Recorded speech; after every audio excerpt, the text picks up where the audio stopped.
Hi guys, आज हम बात करने वाले हैं किस तरीके से 2026 के अंदर Amazon एड से हम अपने बिजनेस को स्केल कर सकते हैं। आज जो हमारे साथ में गेस्ट है वो एजेंसी रन कर रहे हैं। इनके जो को फाउंडर है वो पहले हमारे साथ आ चुके हैं और आज ये आके हमको 2026 के बारे में बताने वाले हैं। एकदम डिटेल वर्कशॉप होने वाली है उनके लिए है जिनके लिए Amazon पे स्केल करने का मन है 2026 के अंदर अपने D2C ब्रांड को। वेलकम। Thank you. जो लोग नहीं जानते एक बार इंट्रोडक्शन दे दो अपना। श्योर। सो मेरा नाम संदीप है और मैं रीग्रो मीडिया का फाउंडर हूँ। हम रीग्रो मीडिया जो है 2022 से रन कर रहे हैं। So I have a partner Sami Akhtar. We both started this together. My journey started on Amazon as a seller and then freelancer and then eventually the agency owner. So it's been last 5-6 years that I've been on Amazon and उससे पहले different profile था। ठीक है, सीधा topic पे आते हैं। कैसे कोई Amazon पे स्केल करे विद एड्स? Amazon पे स्केल करने के लिए आज से 5 साल पहले या 10 साल पहले अलग प्लेबुक थी और आज Amazon पे अगर हमें स्केल करना है या 2026 में स्केल करना है तो जो प्लेबुक है वो चेंज हो चुकी है। Amazon का जो इकोसिस्टम था खुद का भी वो पहले कैसा था कि Amazon में प्रोडक्ट लिस्ट कर दो, थोड़े बहुत रिव्यूज ले आओ, थोड़ा क्रिएटिव ले आओ, फुलफिलमेंट में काम कर लो और ट्रैफिक आ जाता था और प्रोडक्ट बिक जाता था। बट अब जो है वो इस तरीके से काम नहीं करता है। अब Amazon भी खुद जो ट्रांजिशन कर रहा है वो फुल फनल एडवर्टाइजिंग की तरफ जा रहा है, जिसमें कि कस्टमर अपने फनल में किसी भी ब्रांड के फनल में आएगा और उस जर्नी को जब वो करेगा तब जाके वो कन्वर्जन तक पहुंचेगा।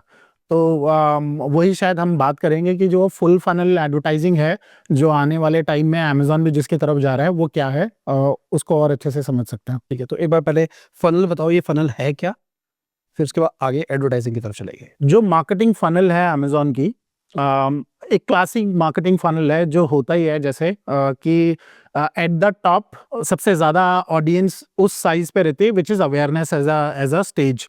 तो सबसे ऊपर अवेयरनेस फनल है जो रहती है और उसके बाद जो नेक्स्ट स्टेज आती है वो आती है कंसिडरेशन की, जहाँ पे फनल में ऑडियंसेस आती है। तो अवेयरनेस ऐसी स्टेज है जहाँ पे पहली बार किसी ब्रांड से कस्टमर का इंटरेक्शन होता है जो मोस्ट ऑफ द टाइम उसको पता भी नहीं चलता है कि मेरा वैसा कोई इंटरेक्शन हो रहा है। ठीक है, at a subconscious level. Possibly मान लीजिए कि आपने कभी ऐसा एग्जांपल देखा होगा कि आप रोड पे जा रहे हैं और आप बिल बोर्ड्स देखते हैं। मैं उत्तराखंड से अभी ड्राइव करके आया हूँ अपने यहाँ से, तो आई एम श्योर कम से कम 50 बिल बोर्ड्स मुझे दिखे होंगे और अभी अगर मुझे पूछेगा कि कौन कौन सा ब्रांड था मुझे पता भी नहीं है कि मैंने किस किस कंपनी का वहां पे बिलबोर्ड देखा होगा। सो that is the awareness stage. फिर उसके बाद आता है कंसिडरेशन स्टेज। कंसिडरेशन स्टेज पे कस्टमर जो होता है वो अब एक्चुअल में प्रॉब्लम का सॉल्यूशन ढूंढ रहा है and that is when they look for alternatives कि क्या हमारा सॉल्यूशन हो सकता है। तो वो कंसिडरेशन स्टेज होती है। तो वहां पे हमें पता चलता है अच्छा सो एंड सो ब्रांड है। So that is the consideration stage, and then the third is the basically the conversion funnel, conversion stage. तो conversion level पे customer जो है जो वो purchase करता है and then finally loyalty आती है। तो ये 4 level पे stages है जो marketing funnel का हिस्सा होता है। ठीक है, तो बेसिकली ये जो फनल है ये एक तरह से कस्टमर की जर्नी हमें बता रहा है कि क्या क्या हो रहा है और हर एक जर्नी में कोई ना कोई प्रॉब्लम आ रही होगी। थोड़ा उस बारे में बताओ। ये जो जर्नी है पूरी फनल की, इसमें 2 तरीके के ब्रांड्स होते हैं और प्रॉब्लम्स भी उसी के हिसाब से है। जैसे जो ब्रांड ए अगर हम समझ लें वो ऐसा ब्रांड है जो कस्टमर खरीदता ही तब है उसका प्रोडक्ट जब तक उसने इसके बारे में सुना नहीं होगा। फॉर एग्जांपल अगर मेरे को कोई फेस क्रीम या फेस वॉश या हेयर ऑयल या कुछ भी ऐसा प्रोडक्ट चाहिए तो मुझे उस ब्रांड के बारे में पता होना चाहिए, तभी मैं उसको कंसिडर भी करूंगा, वरना मैं उसको कंसिडर भी नहीं करूंगा कि मैं उसको खरीदूं। तो उसकी अलग प्रॉब्लम्स होंगी सारे स्टेजेस पे। और as a comparatively let's say कि मुझे टी शर्ट खरीदनी है या मुझे कोई पेन खरीदना है, तो इस तरीके के जो हो गए होम डेकोर का कोई प्रोडक्ट हो गया, तो ऐसा कोई अगर प्रोडक्ट है तो उस ब्रांड के जो जर्नी होती है वहां पे क्या है कि customer does not need to be much there on awareness stage. मैं एज अ कस्टमर एक होम डेकोर का प्रोडक्ट बिना अवेयरनेस स्टेज पे आए सीधा कंसिडरेशन से परचेज में मूव कर सकता हूं। तो दोनों का अलग प्रॉब्लम्स होंगी। अगर हम पहले वाले ब्रांड की बात कर लें, जो ब्रांड ऐसा है जिसमें कि प्रोडक्ट कोई एक स्पेसिफिक प्रॉब्लम सॉल्व कर रहा है और वहां पे डिफरेंशिएट करने का बहुत एक क्लियर एग्जांपल है कि क्या रिपीट आने वाला है ऐसा कोई भी प्रोडक्ट जो रिपीट परचेस होगा, मान लीजिए कोई प्रॉब्लम सॉल्व कर रहा है, हेयर ऑयल हो गया या फेस वॉश हो गया या कुछ इस तरीके से, तो that is going to have a bit of different funnel उसका रहेगा, और एक वन टाइम परचेस वाले का थोड़ा अलग रहेगा। तो अगर पहले की हम बात कर लेते हैं, मान लीजिए कि जो ऐसा ब्रांड है जो रिपीट वाला है, consumables are typically repeat purchase, तो वहां पे जो चैलेंज है वो है कि ब्रांड जो गलती कर जाते हैं कि वो मार्केट प्लेस पे आके सीधा अपनी जर्नी शुरू करने लग जाते हैं, जो कि कंसिडरेशन की से शुरू होती है। कोई भी मार्केट प्लेस होता है वो बहुत कम अवेयरनेस करता है, अवेयरनेस अपने हिसाब से, बट बहुत हद तक अवेयरनेस जो है वो ऑफ Amazon होता है या ऑफ फ्लिपकार्ट होता है, या ब्लिंकिट पे भी कोई है ना तो सीधा खरीदने गया है, या जेप्टो पे भी आप देखोगे कोई खरीदने जाता है। तो इस तरीके के जो ब्रांड्स होते हैं, इनके लिए it is very important that कि वो अपने लिए समझें कि पहले हमें ऑफ Amazon काफ़ी कुछ एक्टिविटी करनी होगी, which is going to help us when a customer moves down the funnel. And जो ब्रांड बी हम जो बोल रहे हैं, जो one time purchase kind of brands होते हैं, वहाँ पे अलग चैलेंजेस आ जाते हैं। फिर इस तरीके से फिर फनल में जैसे जैसे आगे बढ़ते हैं वो हम और डिटेल में डिस्कस कर लेंगे। Those are the challenges. ठीक है, तो स्टार्ट करते हैं एक एक फनल, एक एक स्टेप को। पहले अवेयरनेस को समझते हैं, क्या क्या पॉसिबिलिटीज है, उसमें क्या क्या किया जा सकता है, फिर आगे आगे बढ़ते हैं। तो अवेयरनेस की अगर हम बात करें तो अवेयरनेस जो है उसमें हम इसको दो हिस्सों में डिवाइड कर सकते हैं कि ऑफ Amazon और ऑन Amazon हम अवेयरनेस कैसे करेंगे। I would say about 1/4 of it is on Amazon, 3/4 of it is off Amazon when we talk about awareness. क्यों? क्योंकि मैं Amazon पे प्रोडक्ट डिस्कवर करने नहीं जाता हूँ। मैं Amazon पे जब जाता हूँ तो मेरे 24 घंटे में से मैंने 5-10 मिनट निकाले हैं, that is something that I am looking for a specific product. I don't know which product two by, but I know कि मुझे कोई एक पर्टिकुलर प्रोडक्ट चाहिए। अगर मैं अपने फेस क्रीम की बात करूं तो मुझे पता है फेस क्रीम चाहिए, तो मैं सीधा जाऊंगा और मैं सर्च करूंगा face cream for men, and there I look for 3-4-5 different products. तो अगर ब्रांड ने अवेयरनेस पे काम नहीं किया होगा for me as a customer, मतलब अगर कि मैं उस एक ब्रांड है, अगर उसके फनल में अवेयरनेस में मेरे साथ कोई टच पॉइंट्स नहीं रहे, तो मेरे सामने वो लिस्टिंग आएगी भी मार्केट प्लेस पे, मैं उसको कंसिडर भी नहीं करूंगा। व्हेन आई से कंसिडर नहीं करूंगा मतलब है कि मैं उस पर क्लिक भी नहीं करूंगा। तो for me to click on a product, it is very very important that I should have had multiple touch points with that product. और वो टच पॉइंट्स किस फॉर्म में हो सकते हैं, Amazon पे तो बहुत लिमिटेड है, वो हम डिस्कस कर लेंगे। उससे पहले जो हो सकते हैं वो क्या हो सकते हैं, it can be a word of mouth, कि मेरे किसी दोस्त ने मुझे बताया हो कि यार मैंने ये प्रोडक्ट यूज किया एंड इट हेल्प मी।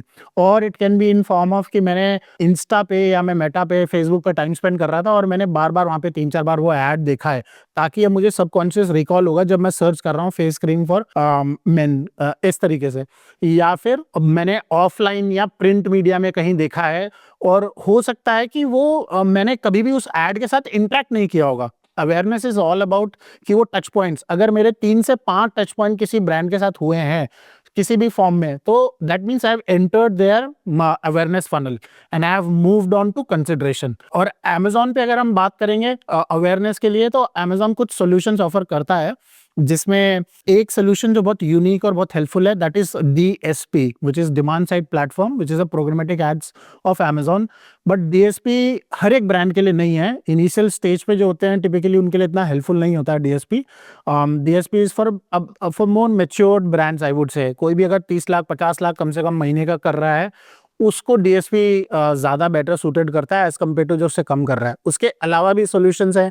थोड़ा एक बार बता दो क्या क्या और क्या क्या होता है इसके अंदर। ठीक है, जो DSP है, DSP is a programmatic solution, जहां पे कि हम क्या करते हैं कि सिर्फ Amazon पे ही नहीं, अपना ऐड Amazon के प्रोडक्ट का मैं ऑफ Amazon भी जाके दिखा सकता हूँ। Somebody watching a news on आज तक और watching on true collar, mobile पे किसी को फोन ही मिलाया, उस पर भी मेरा ऐड आ सकता है ट्रू कॉलर पे। या फिर किसी ने क्रिकेट की कोई न्यूज देख रहा है किसी वेबसाइट पे, तो वहां पे मेरा ऐड आ सकता है। सो DSP is typically Amazon is a search driven product, जहाँ पे कि सारा कस्टमर आते हैं, सर्च अपना टर्म होता है वो डालते हैं, उससे प्रोडक्ट ढूंढते हैं। DSP on the other hand is the solution which is more of a meta ads, जहाँ पे कि सर्च नहीं है कुछ भी। It is interruptive marketing kind of a solution, कि जहाँ पे कि मैं अपना ऐड कस्टमर को बार बार दिखा रहा हूँ फॉर अवेयरनेस, क्योंकि वो ढूंढ नहीं रहा है बट मेरा ऐड उसको दिख रहा है। अब वो क्यों दिख रहा है? बिकॉज वो कहीं ना कहीं उस फनल में एंटर हुआ था किसी ब्रांड के और वो उसके बेसिस पे उसको एडवर्टाइज कर रहा है। It's more of a Meta ad which is very different when we look at Amazon ecosystem. जो Amazon का इकोसिस्टम है वो पूरा कीवर्ड ड्रिवन है। DSP इज द सोल्यूशन जो डिस्प्ले ड्रिवन है, जिसपे हम मैं प्राइम पे, Amazon प्राइम है जैसे, वो उनकी इन्वेंट्री है, तो उस पे मैं प्राइम पे कोई मूवी है, कोई सीरीज है, वहां पे मैं ऐड रन कर सकता हूँ। Amazon का खुद का MX प्लेयर है, स्ट्रीमिंग जो है, US में फायर टीवी वगैरह है, वहां पे हो गया। नहीं तो नॉर्मल जो थर्ड पार्टी वेबसाइट्स है उस पे मैं कर सकता हूँ। तो इस तरीके से DSP जो प्लेसमेंट कंट्रोल और इंटरेस्ट टारगेटिंग सब ऑप्शन देता है। हाँ, तो हम उसमें देख सकते हैं कि प्लेसमेंट्स रिलेटिव भी है, क्रिएटिव पे भी कंट्रोल है मेरा। मैं ऑडियंस लेवल पे भी पूरा मेरे पास इंसाइट्स है कि मैं किस टाइप ऑफ ऑडियंस को अपना सर्व करना चाहता हूँ। तो पूरा कंट्रोल हमारे पास रहता है DSP में। ठीक है। So that is the first solution for Amazon में अगर हम अवेयरनेस पे काम करना चाहते हैं as a brand. Then the second solution is sponsored TV. Amazon ने बहुत रिसेंटली लॉन्च किया है और Amazon जिस इकोसिस्टम पे जा रहा है फुल फनल की तरफ, वहां पे DSP का अलग डैशबोर्ड हुआ करता था। बट अब जो है Amazon ने DSP के डैशबोर्ड को, जो हमारा नॉर्मल एड्स होते हैं, स्पॉन्सर्ड एड्स, उसके साथ यूनिफाई कर दिया है। और अगले एक क्वार्टर और कुछ में in 2026 they are going to be available in the same dashboard. जैसे फॉर एग्जांपल अगर मुझे अभी DSP का ऐड रन करना होगा तो मेरे को अलग डैशबोर्ड है, और जो नॉर्मल एड्स होते हैं, सर्च एड्स होते हैं, उनके लिए अलग डैशबोर्ड है। वो यूनिफाई कर दिया है क्योंकि Amazon फुल फनल की तरफ जा रहा है and they are promoting it. तो दूसरा सोल्यूशन है उसमें स्पॉन्सर्ड टीवी का, STV बोलते हैं उसको, स्ट्रीमिंग टीवी, स्पॉन्सर्ड टीवी। वहां पे क्या है, वो Amazon की जो अपनी इन्वेंट्री है MX प्लेयर की, MX प्लेयर में करीब मंथली 300 मिलियन यूजर्स हैं जो फ्री का कंटेंट देख रहे हैं, उन पे ऐड आता है MX प्लेयर पे। तो वो भी आप अगर अपने Amazon में कोई फेस क्रीम बेच रहे हैं या आपका टी-शर्ट है, if you want you can also serve your ad. But एक गलती जो सेलर्स या ब्रांड ओनर्स करते हैं वो होता है कि हमेशा वो हर चीज को ROI ड्रिवन कर देते हैं कि भाई मेरा return on ad spend ROAS क्या आया है, मेरा क्या ROI है, मैंने 10,000 लगाया तो 10,000 के 50,000 की सेल आई है कि नहीं आई है। Awareness as a stage we have to be aware कि इसमें KPI इज नॉट ROAS। आप इसको ROAS पे नहीं जज कर सकते हो, इसका KPI अलग होते हैं। अगर बिलबोर्ड्स जो लगे हैं वहां से आप देखोगे तो वहां पे अगर जिसने भी ब्रांड लगाया है अपना, वहां पे अगर मान लीजिए कि एप्पल ने अपना बिलबोर्ड पे कहीं लगा रखा है, तो एप्पल का उससे कोई सेल नहीं आने वाला है। वो सिर्फ इसीलिए है, क्यों? क्योंकि वो कस्टमर को बार बार याद दिला रहा है, वो अवेयरनेस स्टेज पे अपने लिए काम कर रहा है वो बिलबोर्ड। वैसे ही हमारे जो सॉल्यूशंस हैं, हमें ध्यान देना पड़ेगा। अगर मैं बहुत बार हम देखते हैं जो फाउंडर्स होते हैं, दे ऑलवेज आस्क कि अच्छा मैंने 1 लाख रुपए लगाया तो कितना सेल्स आया वापस। So that is a mistake, because यहाँ पे हम 1 लाख लगा के we can not measure it in terms of ROAS। What we measure it is in terms of कि मेरा रीच कितना है, how many people was I able to reach to. अगर मैं फेस क्रीम बेच रहा हूं और मैं अपने अवेयरनेस फनल पे काम कर रहा हूं, तो मैं चाहूंगा कि मेरा जो टच पॉइंट्स हैं वो मैक्सिमम हो सके, ज्यादा से ज्यादा लोगों तक मैं पहुंच सकूं। तो वहां पे जो मेरा KPI होगा वो रीच होगा, वहां पे मेरा KPI होगा इंप्रेशंस के तौर पे, वहां पे मेरा KPI होगा CPM के तौर पे कि मेरे को कितना पैसा खर्च करके 1000 लोगों तक मैं अपना ऐड डिस्प्ले कर पा रहा हूँ।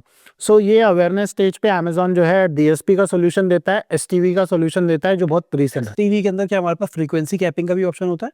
नहीं, एक बंदे को कितनी बार दिखा सकती है? DSP में होता है ये, STV में ये नहीं है अभी फिलहाल। STV में हम सिर्फ अपना वीडियो क्रिएटिव डालेंगे और हम कुछ नहीं कर सकते हैं क्योंकि इन्वेंट्री डिफाइंड है उसमें। बस मैं ये कर सकता हूँ कि इंटरेस्ट बेस्ड ऑडियंसेस आइडेंटिफाई कर सकता हूँ।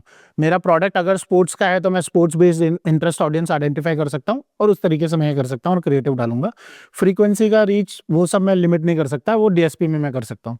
So that is the sponsored TV. And then Amazon के जो स्पॉन्सर्ड एड्स के सूट में जो सॉल्यूशंस है, Amazon का जो स्पॉन्सर्ड एड्स का सूट है उसमें स्पॉन्सर्ड ब्रांड के अंदर ब्रांड वीडियो आ जाता है, फिर स्पॉन्सर्ड डिस्प्ले है और स्पॉन्सर्ड प्रोडक्ट है। ये 3 सॉल्यूशंस हैं जो हम अवेयरनेस में यूज कर सकते हैं, जो बहुत कॉमन है। Lot of people use these solutions. इनमें डिस्प्ले जो है वो काफी पावरफुल है, उसको थोड़ा लोग कम यूज करते हैं। स्पॉन्सर्ड ब्रांड में वीडियो बहुत पावरफुल है, उसको लोग कम यूज करते हैं for a very simple reason. I think कि क्रिएटिव्स में लोग इन्वेस्ट नहीं करते हैं। जो ब्रांड ओनर्स हैं, जो सेलर्स हैं, वे often see that they don't invest in creatives, whereas creatives help us to bring you know a lot of traffic, because creatives जब भी यूज करते हैं हम, तो हमारा जो CTR होता है वो काफी बेहतर होता है। मेटा एड्स में तो क्रिएटिव यूज होता ही होता है और बहुत ज्यादा टेस्ट होता है, बट जो एक Amazon सेलर होगा, हमने देखा है कि वो क्रिएटिव को लेके इतना जागरूक नहीं होता है। दे don't invest much on creative. वहां पे क्या होगा कि वो चाहते हैं कि एक बार मैंने पैसा लगा दिया लिस्टिंग इमेजेस बनाने में, बस मेरा काम हो गया, अब मैं क्रिएटिव पर और पैसा नहीं लगाऊंगा। जबकि क्रिएटिव बहुत इंपॉर्टेंट होते हैं, और इस वजह से भी डिस्प्ले और वीडियो एड्स Amazon पे इतने एक्सप्लोर नहीं होते हैं, कम सेलर यूज करते हैं।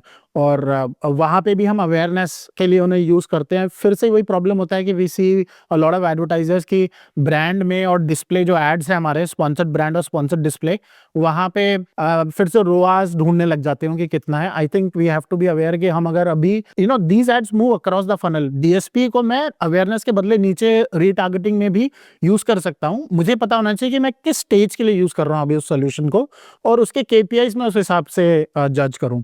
सो that is awareness on Amazon as well. ठीक है, तो एक तो Amazon के तरीके हो गए, और आपने बोला 75% तो ऑफ Amazon ही है।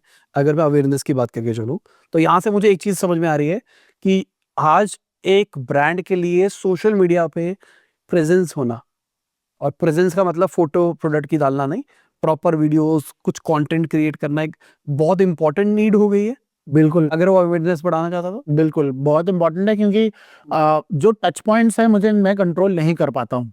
एक हद तक मैं कर सकता हूँ as a brand owner through my inorganic जो भी मैं एड्स रन कर रहा हूँ, बट जो अवेयरनेस है वो एक्चुअल में उसमें बहुत सारे ऐसे स्टेजेस हैं जो इनऑर्गेनिक बहुत कम है और ऑर्गेनिक ज़्यादा है। Word of mouth for example is organic. तो वर्ड ऑफ माउथ हो गया, जो मेरा सोशल मीडिया हो गया, मेरा इंस्टा हो गया, तो इंस्टा पे मैं कितना कंटेंट है मेरा, कितनी रीच है मेरी, कितने मेरे व्यूज आते हैं अगर मैं रील्स डाल रहा हूँ as a brand owner, so that is also very important. तो ऑफ Amazon जो है वो तो it's like a pre work. हम सीधा ये देखते हैं कि Amazon ब्रांड ओनर्स टिपिकली ये देखते हैं कि जी मेरा कितना सेल आ रहा है। इट्स लाइक कि मेरा कितना बच्चा पढ़ने के बाद सीधा मेरा इंजीनियरिंग कर रहा है, डॉक्टर बन रहा है, वो सब देखते हैं। Of Amazon for Amazon brand और Amazon person, it's like a KG, it's a kindergarten. तो वो एक ऑफ Amazon का वो बेस है, वो होना तो जरूरी है, उसके बिना कुछ नहीं हो पाएगा। वो बहुत इंपॉर्टेंट है, और आने वाले टाइम में वो और भी ज्यादा इंपॉर्टेंट बनेगा अगर मैं ब्रांड जैसा बनाना चाहता हूँ। अगर बहुत सारे सेलर हैं वो एक प्रोडक्ट दो प्रोडक्ट बेचते हैं और उससे खुश हैं तो ठीक है, but if somebody is into real business, then they must consider of Amazon, and उस पे क्या उनकी प्रेजेंस है ऑफ Amazon पे वो बहुत इंपॉर्टेंट हो जाती है। ऑफ Amazon क्या क्या किया जा सकता है? जैसे मुझे एक समझ में आ रहा है, इन्फ्लुएंसर मार्केटिंग की, इन्फ्लुएंसर्स को रीच आउट किया, अपना प्रोडक्ट दिया, इन रिटर्न उनसे वीडियो वाली पार्टनरशिप करवा ली, हाँ, बाटर बाटा टाइप्स। बाटा कर सकते हैं। फेसबुक में बहुत सारे ग्रुप्स हैं, अगर कोई बाटर के थ्रू जाना चाहता है तो you can reach out, and उससे पता चल जाता है कि लोग बता देते हैं। मान लीजिए मैं एज अ ब्रांड अपनी रिक्वायरमेंट डाल देता हूँ कि this is the category, the requirement is 3 post, 2 stories, 5 reels, something of that sort. I post it, and then people can respond, हाँ ठीक है, मैं दूंगा, I can do barter, or I'll charge this much, that much. So एक तो है, but then depending on how much we can afford, we can identify what kind of influencer do we want to go with, a very nano influencer or a micro influencer or a standard influencer जिसकी reach कितनी ज़्यादा है। तो वो किया जा सकता है influencer marketing, which is also part of inorganic. Eventually we are investing either money और आर प्रोडक्ट और whatever, so that is also inorganic. That I wouldn't say is more of organic, but एक influencer marketing की जा सकती है। Of Amazon पे हम YouTube पे एड्स रन कर सकते हैं उन चैनल्स पे जो मेरे प्रोडक्ट के नीश से मिलते जुलते हो। Meta is a big chunk, we have lot of advertisers, lot of brands that we manage in our agency. तो वहां पे हम देखते हैं कि वो लोग सिग्निफिकेंट स्पेंड अपना मेटा पे करते हैं, बट नॉट फॉर Amazon। वो करते हैं अपना मेटा पे स्पेंड अपनी वेबसाइट के लिए, अपने D2C चैनल के लिए। तो वो एक बहुत बड़ा शेयर होता है Amazon के बिजनेस का भी, क्योंकि lot of hello effect comes. तो ये जो हेलो सेल्स आती हैं, कस्टमर ने ऐड देखा, क्लिक किया, वेबसाइट पे गया, but I am a prime member of Amazon and I am more comfortable with Amazon, I might not buy it from the website, instead I might go to Amazon and check for their product and see कि हाँ ठीक है, यहाँ पे भी मिल रहा है और रिव्यू राइटिंग बेसिक चीजें मुझे दिख रही हैं, फुलफिलमेंट भी दिख रहा है, मैं ले लेता हूँ, क्योंकि I trust Amazon more as compare to that brand. तो ये जो भी हमारी एक्टिविटीज़ ऑफ अमेज़न की होती हैं, कई बार ये हेलो, और कई बार ऐसा भी होता है कि अमेज़न का जो कस्टमर होता है वो वेबसाइट को चेक करने जाता है जब उसे लगता है कि एक ठीक-ठाक ब्रांड है। I can trust to them also for fulfilment and delivery and everything, और वहाँ शायद मुझे कुछ सस्ता मिल जाए पहली बार में या कुछ डिस्काउंट मिल जाए। तो ये हेलो चलता रहता है, इधर-उधर होता है। तो इसमें जैसे हमने बात किया, इन्फ्लुएंसर हो गया, मेटा हो गया, यूट्यूब पे एड्स आते हैं कई, वो हो गया, वर्ड ऑफ माउथ हो गया, and then if one can invest on to offline और print and stuff like that, वो भी हो जाता है। प्रिंट से आता है कोई आरओआई? अब फिर वही है ना, अवेयरनेस स्टेज की हम बात कर रहे हैं, तो अवेयरनेस के लेवल पे अवेयरनेस क्रिएट होता है उस लेवल का आज के टाइम पे? मतलब मैं सीपीएम पॉइंट ऑफ व्यू से बात करके चलूं तो प्रिंट का सीपीएम इज देखिए, मेजर करना थोड़ा सा मुश्किल है, दैट इज द प्रॉब्लम कि हम उसे मेजर नहीं कर पाते हैं। यहाँ पे जो हमारे डिजिटल एड्स है वहाँ पे मेजर कर लेते हैं, तो मुझे अगले ही दिन पता चल जाएगा कि क्या रीच है और कैसा है। वहाँ पे फीडबैक आने में टाइम लगता है, और but then that is also कि अगर हर कोई ये सोचेगा कि कोई ऐसा प्लेटफॉर्म है जो उतना हेल्पफुल नहीं है, तो वहाँ पे जो करेगा उसके लिए वो सस्ता पड़ जाएगा। Everybody will move toward digital, और डिजिटल और बढ़ता जाएगा, सीपीएम्स बढ़ते जाएंगे। तो I think if brand can do it, क्योंकि डिजिटल का क्या है कि मैं 1000 रुपए से भी ऐड रन कर सकता हूँ, बट प्रिंट में मैं 1000 रुपए पे नहीं कर सकता हूँ। If I have to do it with a newspaper, मान लीजिए किसी के साथ, तो बताएगा मुझे कि मेरी इतनी पब्लिकेशन है, यहाँ जाता है, इतना आता है, ये खर्चा है, इतना खर्चा है, तो एक सर्टेन बजट तो चाहिए ही होगा। तो वो भी फिर है फैक्टर। ठीक है, अवेयरनेस हो गई, उसके बाद कंसिडरेशन पे अब बंदा आ रहा है। अमेज़न क्या हमको ये ऑप्शन देता है कि जिन लोगों ने पहली टाइम इंटरैक्ट किया था हमारे साथ, हम सिर्फ उन्हीं को टारगेट कर सकते हैं? अमेज़न पे ऐसा ऑप्शन डीएसपी के थ्रू है, बट अगर मैं बाकी सॉल्यूशंस देखूं जो अमेज़न देता है, तो उनमें ये ऑप्शन नहीं है अभी कि मैं जिन्होंने पहले इंटरेक्ट किया मैं उन्हीं को दूं। तो डीएसपी अगेन ब्रांड खुद से रन नहीं कर सकते हैं, डीएसपी एक एजेंसी ही रन करेगी। तो agency like us can do it for a brand, but Amazon does not give a brand the DSP capability. एक तो वो चीज़ है। दूसरा, सर्च एड्स में ऐसा कोई ऑप्शन नहीं है कि जिसने मेरे से पहले इंटरेक्ट किया है मैं उसको अपना ऐड दिखाऊं, वो नहीं हो सकता है, वो ऑप्शन नहीं है। बट अमेज़न पे हम डिटेल में बाद में बात करेंगे, बट एक नई चीज़ अमेज़न ने लॉन्च की है, which is AMC, it is called Amazon marketing cloud. वहाँ पे मेरे पास सिग्नल्स हैं, मैं ये देख सकता हूँ कि अलग-अलग एड टाइप्स में जब मैं यूज़ करता हूँ तो मेरे परचेज़ के कन्वर्जन के चार्जेस कितने बढ़ते हैं। उसमें मैं ये देख सकता हूँ कि जब मेरा एड पहली बार देखा गया है और कन्वर्जन जब हुआ है, तो उसके बीच में कितना गैप आया है। तो मैं ये देख सकता हूँ, तो वो सिग्नल्स हैं, वो हम डिटेल में बात करेंगे। बट देन जो मेजर जो कॉमन सॉल्यूशंस है, उनमें ऐसा कुछ ऑप्शन नहीं है कि जिसके बेसिस पे मैं देख सकूँ कि हाँ, इसको मैं अपना एड सर्व करता हूँ क्योंकि इसने पहले मेरा देखा है, या मैं इसको कंसिडरेशन स्टेज में टारगेट करता हूँ, तो वो नहीं हो सकता है। अमेज़न का जो सिस्टम है वो कंसिडरेशन के लिए ज़्यादा बना है, रीज़न बीइंग कि जैसे ही मान लीजिए किसी ने अमेज़न पे आया, ऐप पे या डेस्कटॉप पे, ब्राउज़र पे खोला उन्होंने, तो वो सर्च कर रहे हैं। तो जैसे ही वो सर्च कर रहे हैं, तो वो सर्च जो भी face cream for main for example अगर सर्च हुआ है, तो वहाँ पे रिज़ल्ट्स डिस्प्ले हो गए हैं। उस रिज़ल्ट्स पे सबसे ऊपर जो होते हैं वो स्पॉन्सर्ड रिज़ल्ट्स होते हैं, तो वो हम ऐड से इन्फ्लुएंस कर सकते हैं। बट उसमें मैं ये नहीं कर पाऊँगा कि इस जो अभी सर्च कर रहा है वो मेरा ब्रांड के फनल में ऑलरेडी एंटर हो चुका तो मैं कर लूँ, वो नहीं हो पाएगा। तो उसके बिना, बट मैं इन जनरल जाता हूँ और मैं अपना ऐड अगर रन करना चाहता हूँ तो मैं दिखूँगा, और अगर मेरी अच्छी परफॉर्मेंस है उस कीवर्ड पे जो कस्टमर ने सर्च किया है, तो भी हो सकता है कि मैं कहीं पे ऑर्गेनिकली बिना पैसा खर्च करे भी मैं वहाँ दिख जाऊँ।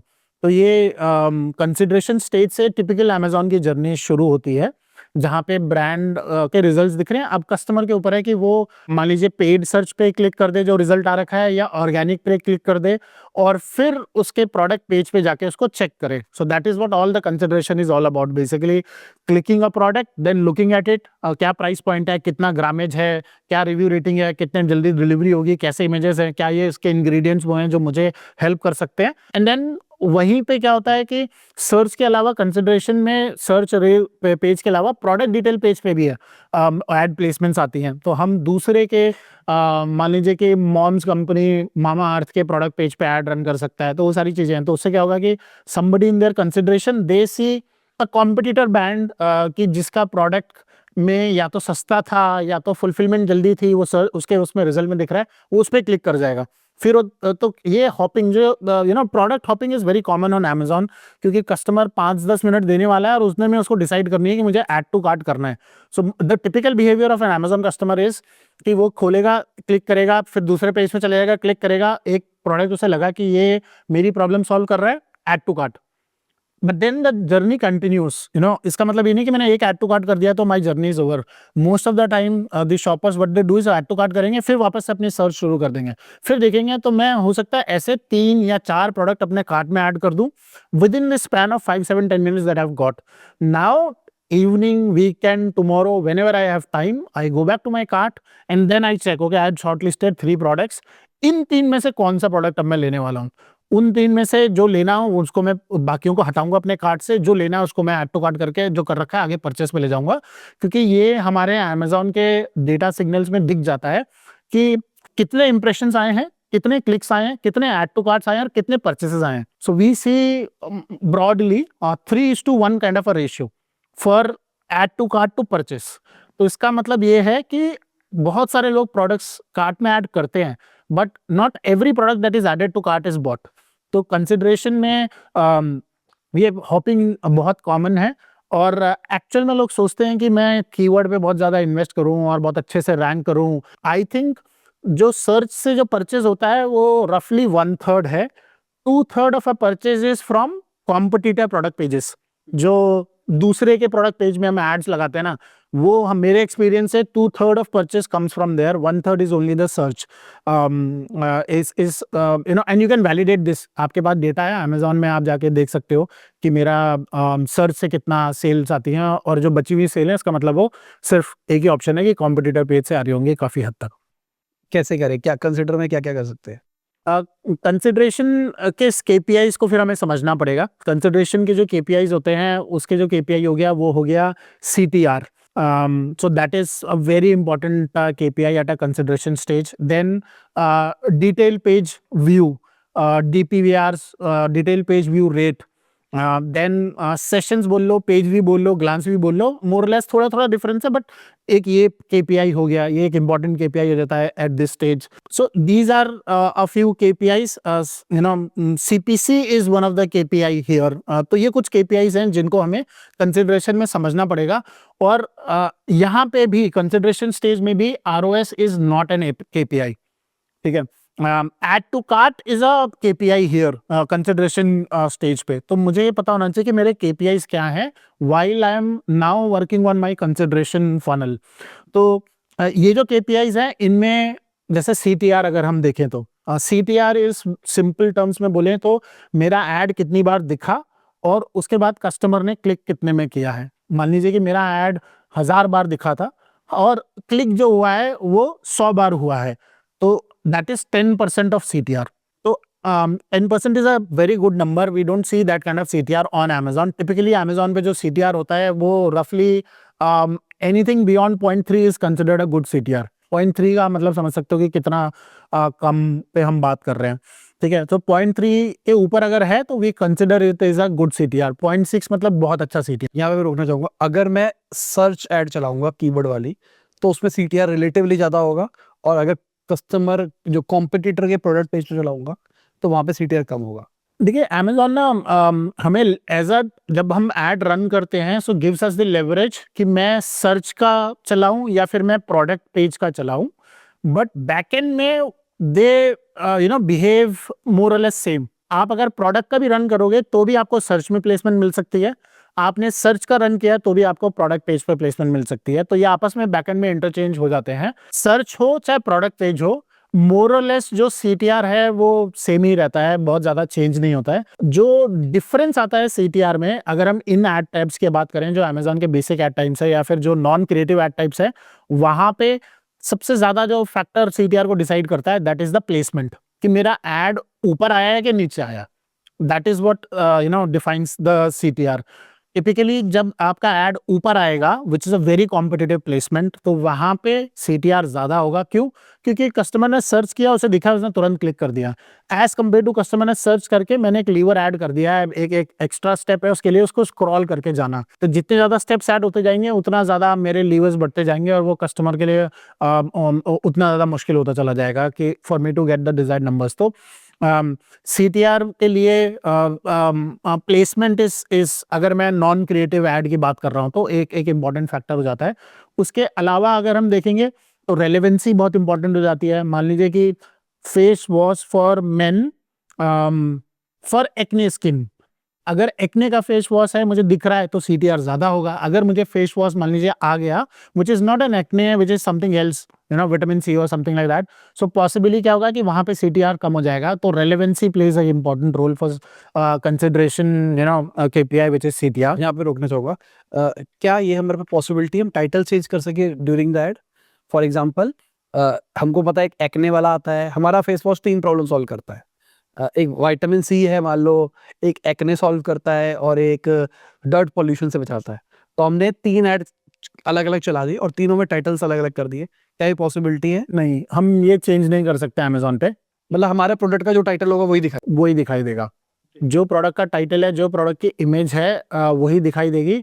हेडलाइन का ऑप्शन होता है, वो होता है स्पॉन्सर्ड ब्रांड ऐड में। तो वहां पे मैं हेडलाइन डाल सकता हूं कि मैं चाहता हूं कि मैं दिखाऊं, बट जब मैं हेडलाइन डाल रहा हूं तो वो भी फिक्स हो जाएगी। अगर वो मान लीजिए कि किसी वजह से नॉन एक्ने वाले को दिख गई और एक्ने की हेडलाइन है तो वो हो सकता है कि वो भी उसको दिख जाए। बट उसमें भी है कि मैं अपने कीवर्ड के साथ उसको कोशिश कर सकता हूं कि जो मैं इस तरीके से कीवर्ड सेट कर दूं कि एग्जैक्ट मैच में ही कर दूं, मैं थोड़ा ब्रॉड ना जाऊं, मैं फ्रेज में ना जाऊं कि कस्टमर इधर उधर भटक सके। तो वहां पे मैं थोड़ा हेडलाइन कर सकता हूं, और हेडलाइन के क्या है 50 कैरेक्टर्स की लिमिट है।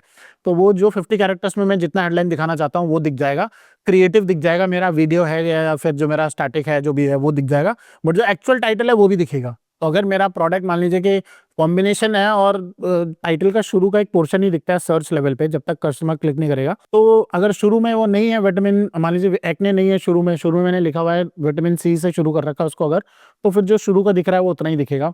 तो ये थोड़ा लिमिटेशन है, मैं इतना ज़्यादा चेंज इसको नहीं कर सकता हूँ।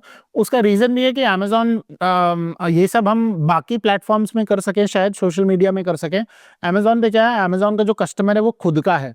मेटा पे जो आ रखा है या फेसबुक पे जो कस्टमर है वो फेसबुक का कस्टमर तो है, बट देन इस प्रोडक्ट के कन्वर्जन पॉइंट ऑफ व्यू से देखेंगे तो वो इवेंचुअली वेबसाइट पे चला जाता है। बट यहाँ पे जो कस्टमर है वो अमेज़ॉन का कस्टमर है। नो मैटर ऑफ फैक्ट कि मैं अमेज़ॉन पे पिछले 5 साल से बेच रहा हूँ, मैंने 5 लाख कस्टमर सर्व कर चुके होंगे, वो सारे के सारे अमेज़ॉन के कस्टमर्स हैं। तो अमेज़ॉन अपने कस्टमर्स को लेके बिल्कुल भी डिसीव करने के या कोई भी ऐसी प्रैक्टिस होगी वो नहीं करने देता है, कि वो नहीं चाहता कि उसका कस्टमर जो हो वो किसी भी तरीके से चीटेड फील करे। तो इसीलिए अमेज़ॉन पे जो सारी चीज़ें हैं वो कस्टमर फेस सेंट्रिक हैं एज कंपेयर टू ब्रांड या सेलर सेंट्रिक कम है वो। ठीक है, और कंसिडरेशन में क्या कर सकते हैं? सो एक चीज और पूछना चाहूंगा, एड टू कार्ट रेशियो कितना होता है? जैसे आपने बताया add to cart to conversion is 1:3, add to cart ideally कितना होता है, किस रेंज के बीच में वेरी करता है? इम्प्रेशन, मान लीजिए अगर 1000 इम्प्रेशन आए हैं, तो अमेज़ॉन पे एक और इम्प्रेशन को मैं थोड़ा और सिंप्लीफाई कर देता हूँ कि अमेज़ॉन पे इम्प्रेशन बहुत लोगों को मैं देखता हूँ जब मैं सवाल पूछता हूँ, तो उन्हें ये नहीं पता होता है कि अगर अमेज़ॉन का एड पेज पे सर्व हो चुका है, so that is an impression, irrespective customer ने स्क्रॉल करके नीचे गया कि नहीं गया। ठीक है, अमेज़ॉन पे जो स्क्रॉल होता है वो अगर डेस्कटॉप मोड में करें तो 4-5 बार आप जब स्क्रॉल करोगे तब जाके आप एंड ऑफ द पेज तक पहुंचते हो। 48 ऑर्गेनिक प्लेसमेंट्स आती हैं उसमें, करीब 12 स्पॉन्सर्ड प्लेसमेंट्स आती हैं स्पॉन्सर्ड प्रोडक्ट की, तो मतलब 60 प्लस प्रोडक्ट्स हैं और एक लाइन में 4 दिखते हैं।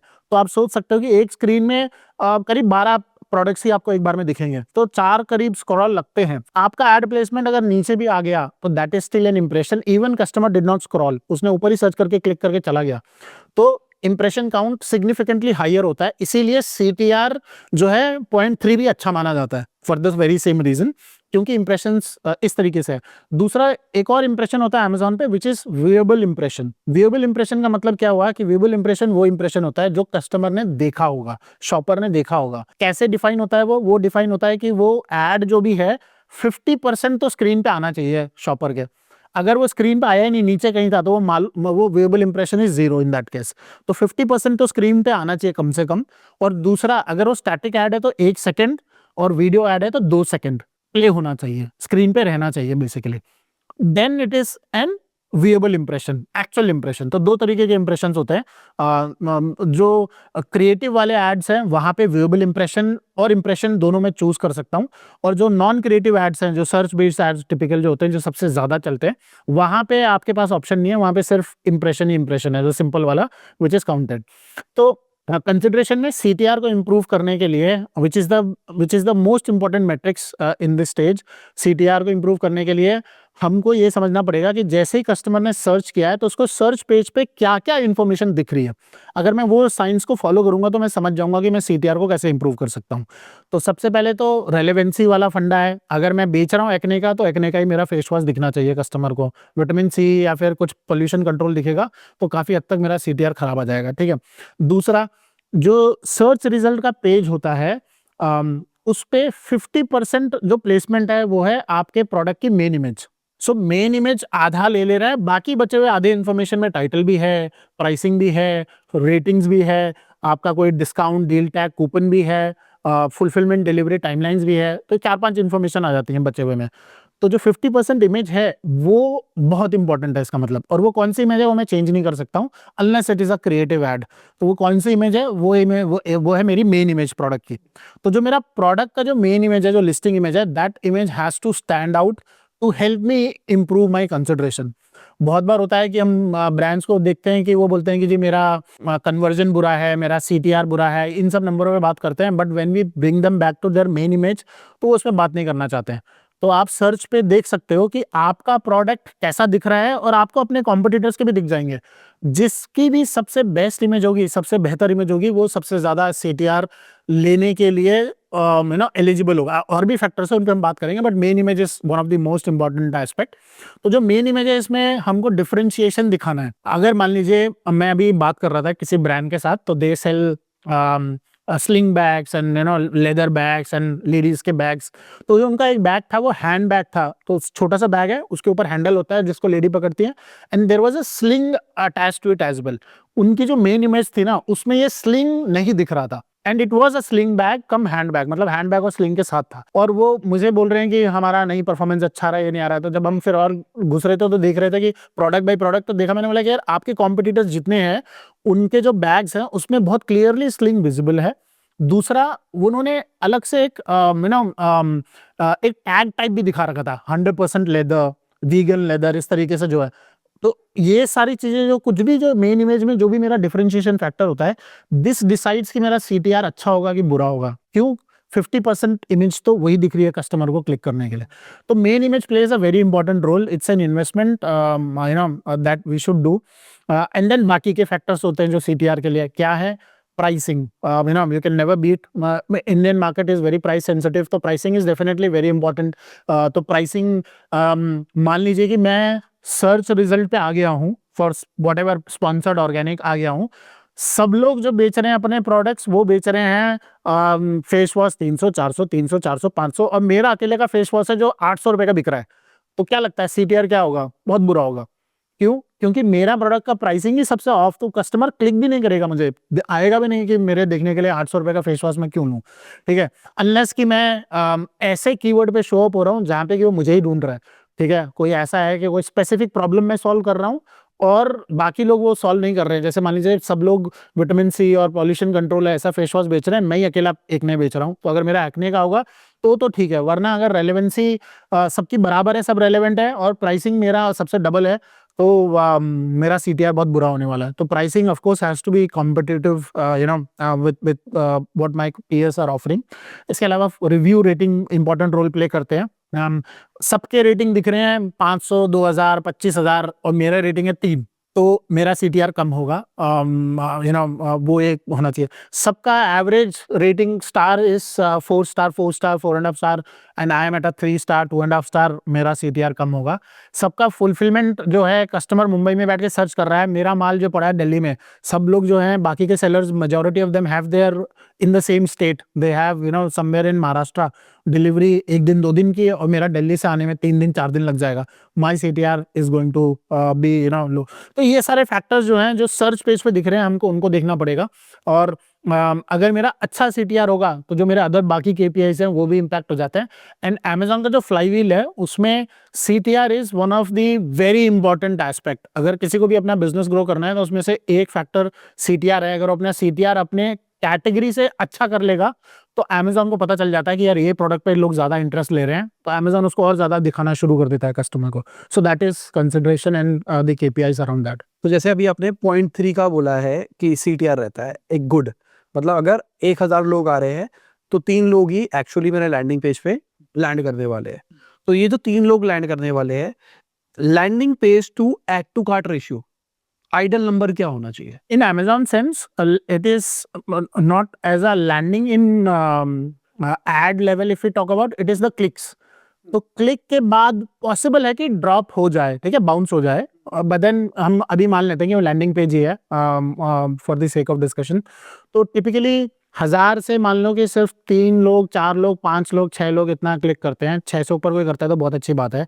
सो which is a good metrics in terms of clicks. उसके बाद जब मेरे अगर 100 क्लिक्स हो चुके हैं लेट्स से, तो जो परचेस है ऐड टू कार्ट अगर मैं बात करूं तो add to cart is somewhere around category to category changes, but then roughly I would say a good CTR would be a good add to cart rate will be somewhere around 25%, 25%। तो अगर मेरे पास 100 लोग आए हैं और अगर मैं 100 में से 25 लोगों को ऐड टू कार्ट करवा पाया हूं तो it's a good. But again it depends on category to category. जहां बहुत ज्यादा ट्रैफिक है, for example home and kitchen as a category, बहुत ट्रैफिक है वहां पे, तो वहां पे क्या होता है कि वहां पे नंबर बिल्कुल नीचे गिर जाएगा। वहां पे ऐड टू कार्ट हो सकता है 5% पे आ जाए, क्योंकि कन्वर्जन वहां पे 1% पे आ जाता है जहां पे ज्यादा ट्रैफिक होता है। तो इट डिपेंड्स ऑन कि जो कैटेगरी है उसमें कितना ट्रैफिक है। T-shirt as a category इतना ट्रैफिक है अमेजोन के ऊपर कि वहां पे भी बहुत कम होगा। But on the other side if you say let's say थोड़ा सा प्रीमियम टाइप की कोई कैटेगरी होगी और तो वहां पे क्या होगा कि ये नंबर और अच्छा हो जाएगा ऐड टू कार्ट का। ऐड टू कार्ट क्या है कि अमेजोन खुद से भी इतना वो नहीं करता है, प्रमोट नहीं करता है उसको। अमेजोन ने उसको थोड़ा बिहाइंड ही रखा हुआ है, behind the scene kind of thing रखा हुआ है। Amazon add to cart important है बट उससे ज्यादा इंपॉर्टेंट सिग्नल है अमेजोन के पास, विच इज कन्वर्जन रेट। क्यों? क्योंकि अगर हम ऑफ अमेजोन या फिर मान लीजिए मेटा की बात करें, D2C की बात करें, तो वहां पे कन्वर्जन का सिग्नल इतना क्लियरली डिफाइन नहीं है। बट यहाँ पे तो अमेजोन के खुद का इकोसिस्टम है, उसका कस्टमर यहीं पे ही है, वो परचेस कर रहा है, परचेस की पेमेंट हो रही है, पेमेंट फेल हो रही है, सारे सिग्नल्स अमेजोन के पास हैं। तो अमेजोन के इकोसिस्टम में ऐड टू कार्ट की इतनी ज्यादा कोई हैसियत नहीं होती है। कन्वर्जन रेट को लोग ज्यादा महत्व देते हैं, तो conversion rate is more looked after. और अमेजोन खुद से भी बहुत कम ये डेटा दिखाता है ऐड टू कार्ट का कितना है, तो हो सकता है वो 5% हो, कहीं पे 20% हो, तो इस तरीके से वेरी होगा। ठीक है, आगे बढ़ते हैं। इसमें एक और कंसिडरेशन में एक KPI है which is the sessions, page views या ग्लांस व्यूज। ये इंटरचेंजेबली टर्म्स है, थोड़ा डिफरेंस है। सिंपल भाषा में अगर मैं बोल दूं तो सेशंस 24 घंटे में यूनिक विजिटर जो आएगा वो एक बार आया, वो दोबारा आएगा तो भी वो एक ही काउंट होगा, ठीक है। 24 आवर्स के अंदर एक कस्टमर अगर मेरे पेज पर आया है तो वो 10 बार आ जाए, वो एक ही बार काउंट होगा as a session. Page view का मतलब होता है 10 बार आया है तो 10 पेज व्यूज हो चुके हैं। Glance views at a brand level, कि जब कोई ब्रांड बेच रहा है, मान लो एप्पल जब बेच रहा है तो एप्पल के हो सकते हैं बहुत सारे डिस्ट्रीब्यूटर्स होंगे जो बेच रहे होंगे, तो वहां पे पेज व्यू उन सब के लेवल पे होगा। बट जब अमेजोन डेटा देखेगा तो अमेजोन को ऐसा ग्लांस व्यू डेटा दिखाया जाएगा कि आपके पास इतना ग्लांस व्यू था। तो इस तरीके से तीनों में डिफरेंस है, कुछ भी आप इंटरचेंजेबली यूज कर सकते हो। तो कंसिडरेशन का ये भी एक इंपॉर्टेंट KPI है कि मेरे पास कितना ट्रैफिक आ रहा है। जो अमेजोन पे अगर हम बात करें ना, हम 2 ही लीवर्स पे काम करने की कोशिश करते हैं, एक ट्रैफिक, दूसरा conversion. Traffic is what this is, कि कितना ट्रैफिक, कितना पेज व्यूज आया है। तो अब ये ट्रैफिक के जो सोर्स हैं इनको हम एड लेवल पे एज अ क्लिक्स चेक कर लेते हैं और ऑर्गेनिक लेवल पे जो है हम या दोनों क्यूमुलेटिवली हम जो चेक कर लेते हैं वो पेज व्यूज के तौर पे चेक कर लेते हैं। The typically if I want to scale, मुझे इसको बढ़ाना है, क्लिक्स को या पेज व्यूज को बढ़ाना है। अगर हमने देखा है कि किसी भी ब्रांड ने अपनी सेल्स को 2x 3x किया है पिछले 2 महीनों में, 3 महीनों में, मान लो कि उनकी सेल डबल हो गई है, तो उसका बहुत बड़ा फैक्टर ये होता है कि उनका ट्रैफिक डबल हो जाता है। हम ये नोटिस करते हैं कि उनका पेज व्यूज पहले आ रहे थे उनके महीने के 30,000, अब आ रहे हैं उनके महीने के 60,000। पहले वो कर रहे थे सेल 30 लाख की, अब वो कर रहे हैं 50 लाख की, 55 लाख की, 60 लाख की। क्यों? क्योंकि उन्होंने अपने ट्रैफिक को बढ़ा दिया। अब ट्रैफिक को बढ़ाया कैसे? या तो ऐड के थ्रू बढ़ाया है, या फिर एक अच्छे एसईओ के थ्रू बढ़ाया है, या फिर एक्सटर्नल ट्रैफिक लेके आए हैं। तो कुछ इस तरीके से जो भी एक्टिविटीज हुई हैं उसके थ्रू तो उनका पेज व्यूज बढ़ गया। तो ये भी कंसिडरेशन में एक इंपॉर्टेंट एस्पेक्ट है कि हम अपना जो पेज व्यूज हैं उस काउंट को हम मेजर करते चलें, उस केपीआई को देखते चलें और उसको बढ़ाते चलें। ठीक है, कंसिडर हो गया। अब So consideration is done once we have worked, let's say, decently enough. I see a lot of data points in my consideration stage कि मेरा अच्छा CTR हो चुका है, ट्रैफिक भी ठीक ठाक आ रहा है. Then I try to solve next stage which is the purchase conversion. जो मेरी funnel है मैं उसको solve करने के लिए जाऊंगा. फिर गलती क्या करते हैं बहुत सारे एडवर्टाइजर्स, बहुत सारे फाउंडर्स हमने देखा है कि they directly try to solve for the conversion, कि सीधा मैं कन्वर्जन पे काम करने लग जाऊंगा। मेरा प्रोडक्ट अगर थोड़ा सा भी प्रीमियम प्राइस्ड है मेरे कॉम्पिटिटर से, मेरी कैटेगरी अगर मान लीजिए ऐसी कोई कैटेगरी है जो हमने डिस्कस की जो रिपीट वाली है, अगर मैं नॉर्मल प्रोडक्ट्स भी बेच रहा हूं, मान लो कि शू एज अ कमोडिटी बेच रहा हूं बट मैं थोड़ा प्राइसिंग पे बेच रहा हूं, तो मेरे को ये पिछले स्टेजेस पे काम करना पड़ेगा। बिना पिछले स्टेजेस के काम करे हुए मैं सॉल्व नहीं कर पाऊंगा। इलेक्ट्रॉनिक्स का कोई प्रोडक्ट है मेरा, वारंटी रिलेटेड कोई प्रोडक्ट है मेरा जहां ब्रांडिंग इंपॉर्टेंट है, तो I need to spend time awareness and consideration. हम क्या देखते हैं कि सीधा कन्वर्जन पे आ जाते हैं हम लोग और कन्वर्जन पे काम करने लग जाते हैं कि जी इस कीवर्ड पे ऐड चलाता हूँ, इस कॉम्पिटिटर को टारगेट करता हूँ और फिर भी मेरे को क्यों नहीं कन्वर्जन आ रहा है, मेरा क्यों सेल नहीं बढ़ रही है, मेरा ए कॉस या मेरा रोआस इतना ज़्यादा, ए कॉस ज़्यादा या रोआस इतना कम क्यों आ रहा है। तो ये सारे चैलेंजेस होते हैं। क्यों? क्योंकि हमने इससे पहले के फनल के स्टेजेस को काम नहीं किया है। अगर हमने पहले पे काम किया होता है, जहां जहां जिस जिस ब्रांड ने हमने देखा है वहां वहां this is the easiest funnel to solve for, to optimise for. बहुत आसान हो जाता है यहाँ पे क्योंकि हमने काम कर रखा है। अब परचेस के स्टेज पे जब हम देखते हैं तो परचेस के स्टेज में conversion rate is an important aspect जो हम देखते हैं। एकॉस, रोआस या टैकॉस ये एक मेट्रिक है जो हम देखते हैं, जो हमें पता चलता है जिससे कि हमारा कितना अच्छा है। तो ये हमारे दो बहुत इंपॉर्टेंट मेट्रिक्स होते हैं परचेस के स्टेज पे।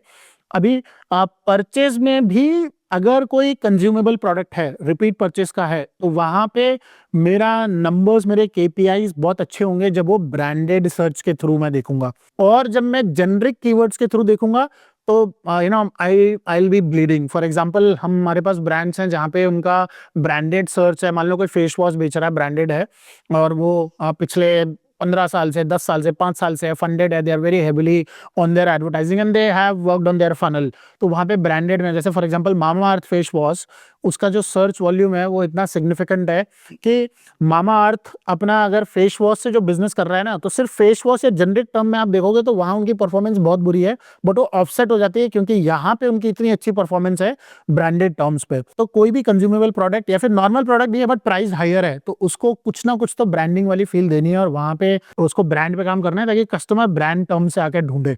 तो जब वो ब्रांड टर्म से ढूंढता है तब वहां पे क्या नंबर्स दिखते हैं? कन्वर्जन रेट 25%, 50%, 30% ऐसा कन्वर्जन दिखता है हमको। रोआस कैसा दिखता है वहां पे हमको? रोआस वहां पे 10 का दिख रहा होता है हमको, 15 का दिख रहा होता है। बट वही सेम प्रोडक्ट जब जेनरिक में देखते हैं, जैसे face wash for men, acne prone या ऐसा कुछ है, या फेस वॉश सिर्फ एक टर्म है, वहां पे उनका कन्वर्जन कितना होगा? वहां पे उनका कन्वर्जन आ जाएगा 3 पे, 4 पे, 5 पे। कहाँ से? 25-50 से वो 3-4-5 पे आ जाते हैं। और उनका जो रोआस है 10-15 से उनका रोआस आ जाएगा 1.5 पे। बिल्कुल मतलब एकदम 90% ड्रॉप है हर एक एस्पेक्ट में। क्यों? क्या लगता है क्या कारण होगा? उसका सबसे बड़ा कारण है कि अब जो फाउंडर या जो ब्रांड है वो क्या कर रहा है, वो सीधा कन्वर्जन पे काम कर रहा है, उसने पिछली फनल में काम नहीं किया है।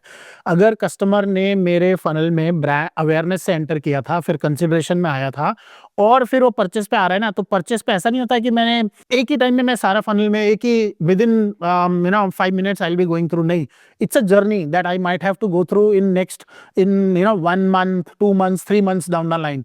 और फिर जब मैं परचेस पे आया हूं तो अब मेरा सर्च टर्म क्या होगा? अगर मैं फनल के थ्रू आया हूं, अब मैं क्या करूंगा? अब मुझे पता है कि मुझे किस ब्रांड का प्रोडक्ट लेना है, तो अब मैं आके ऐसे नहीं सर्च करूंगा फेस वॉश फॉर मेन, अब मैं सर्च करूंगा for example Mamaearth face wash for main. और जब मैंने अगर वैसा सर्च किया है तो I am at a stage which is a purchase stage, which is not a consideration, not an awareness, and hence there my numbers, my KPIs are remarkably different as compared to वो। तो अगर मैं ये नहीं करूंगा तो क्या होगा? मेरा जो CPC है मार्केट प्लेस का वो इतना हाई है, 50 रुपए, 60 रुपए, 30 रुपए, ₹200 ऐसे ऐसे कैटेगरीज हैं, हेल्थ एंड सप्लीमेंट, प्रोटीन अगर आप कोई बेच रहा है, प्रोटीन में तो ₹200 की भी सीपीसीज हम देखते हैं। प्रोडक्ट का कॉस्ट ही 800-900 से शुरू होता है, 1500 से होता है, और अगर ₹200 सीपीसी होगी तो आप देख सकते हो कि conversion has to be so good कि वो तभी वो प्रॉफिटेबल कर पाए। तो सीपीसी इतनी ज्यादा हो जाती है कि आपका कन्वर्जन कितना भी अच्छा हो आपको सपोर्ट नहीं कर पाएगा। फेस वॉश ही है, face wash is a low ticket product. ₹200 का फेस वॉश बिकता है टिपिकली मार्केट में, 200-250 के फेस वॉश बिकते हैं। सीपीसी फेस वॉश कैटेगरी की ₹50। आप अगर फेस वॉश बेच रहे हो 5 क्लिक और प्रोडक्ट आपका रोआस 1, अगर कन्वर्जन आया तो, अगर कन्वर्जन आया, अगर आपका नहीं आया कन्वर्जन, मान लो कि आपका कन्वर्जन और बुरा है, तो फिर देख लीजिए आपका रोआस कहाँ पे रहेगा।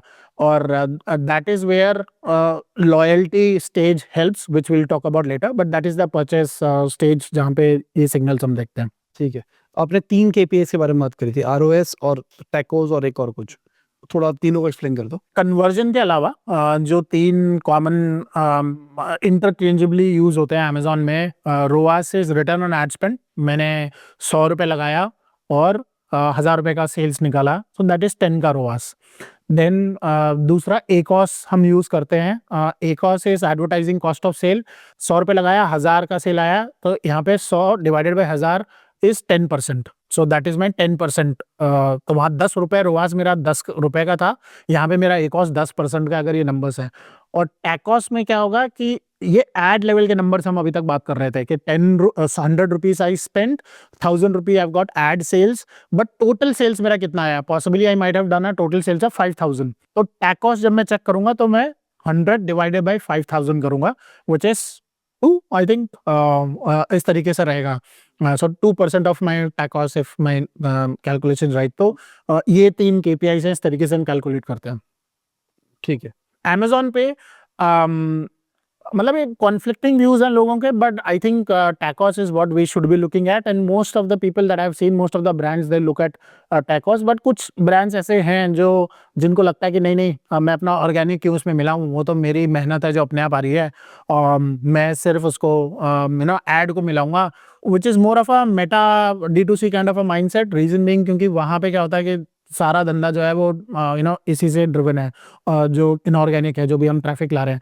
बट अमेज़न पे ऐसा नहीं है। अमेज़न पे हम जो भी इनऑर्गेनिक स्पेंड्स करते हैं वो इसीलिए करते हैं कि मैं ऑर्गेनिकली भी विजिबल होने लगूं, तो जो परचेज मुझे ऑर्गेनिक मिले उसका भी बेनिफिट मुझे मिल सके। फॉर एग्जांपल, कस्टमर ने सर्च किया फेस वॉश फॉर मेन, तो वहां पे जो रिजल्ट आ रहे हैं सिर्फ 4 या 5 स्पॉन्सर्ड प्रोडक्ट जो एड्स होते हैं वो होते हैं, एक स्पॉन्सर्ड ब्रांड का होता है, बाकी के जो प्लेसमेंट्स है वो ऑर्गेनिक है।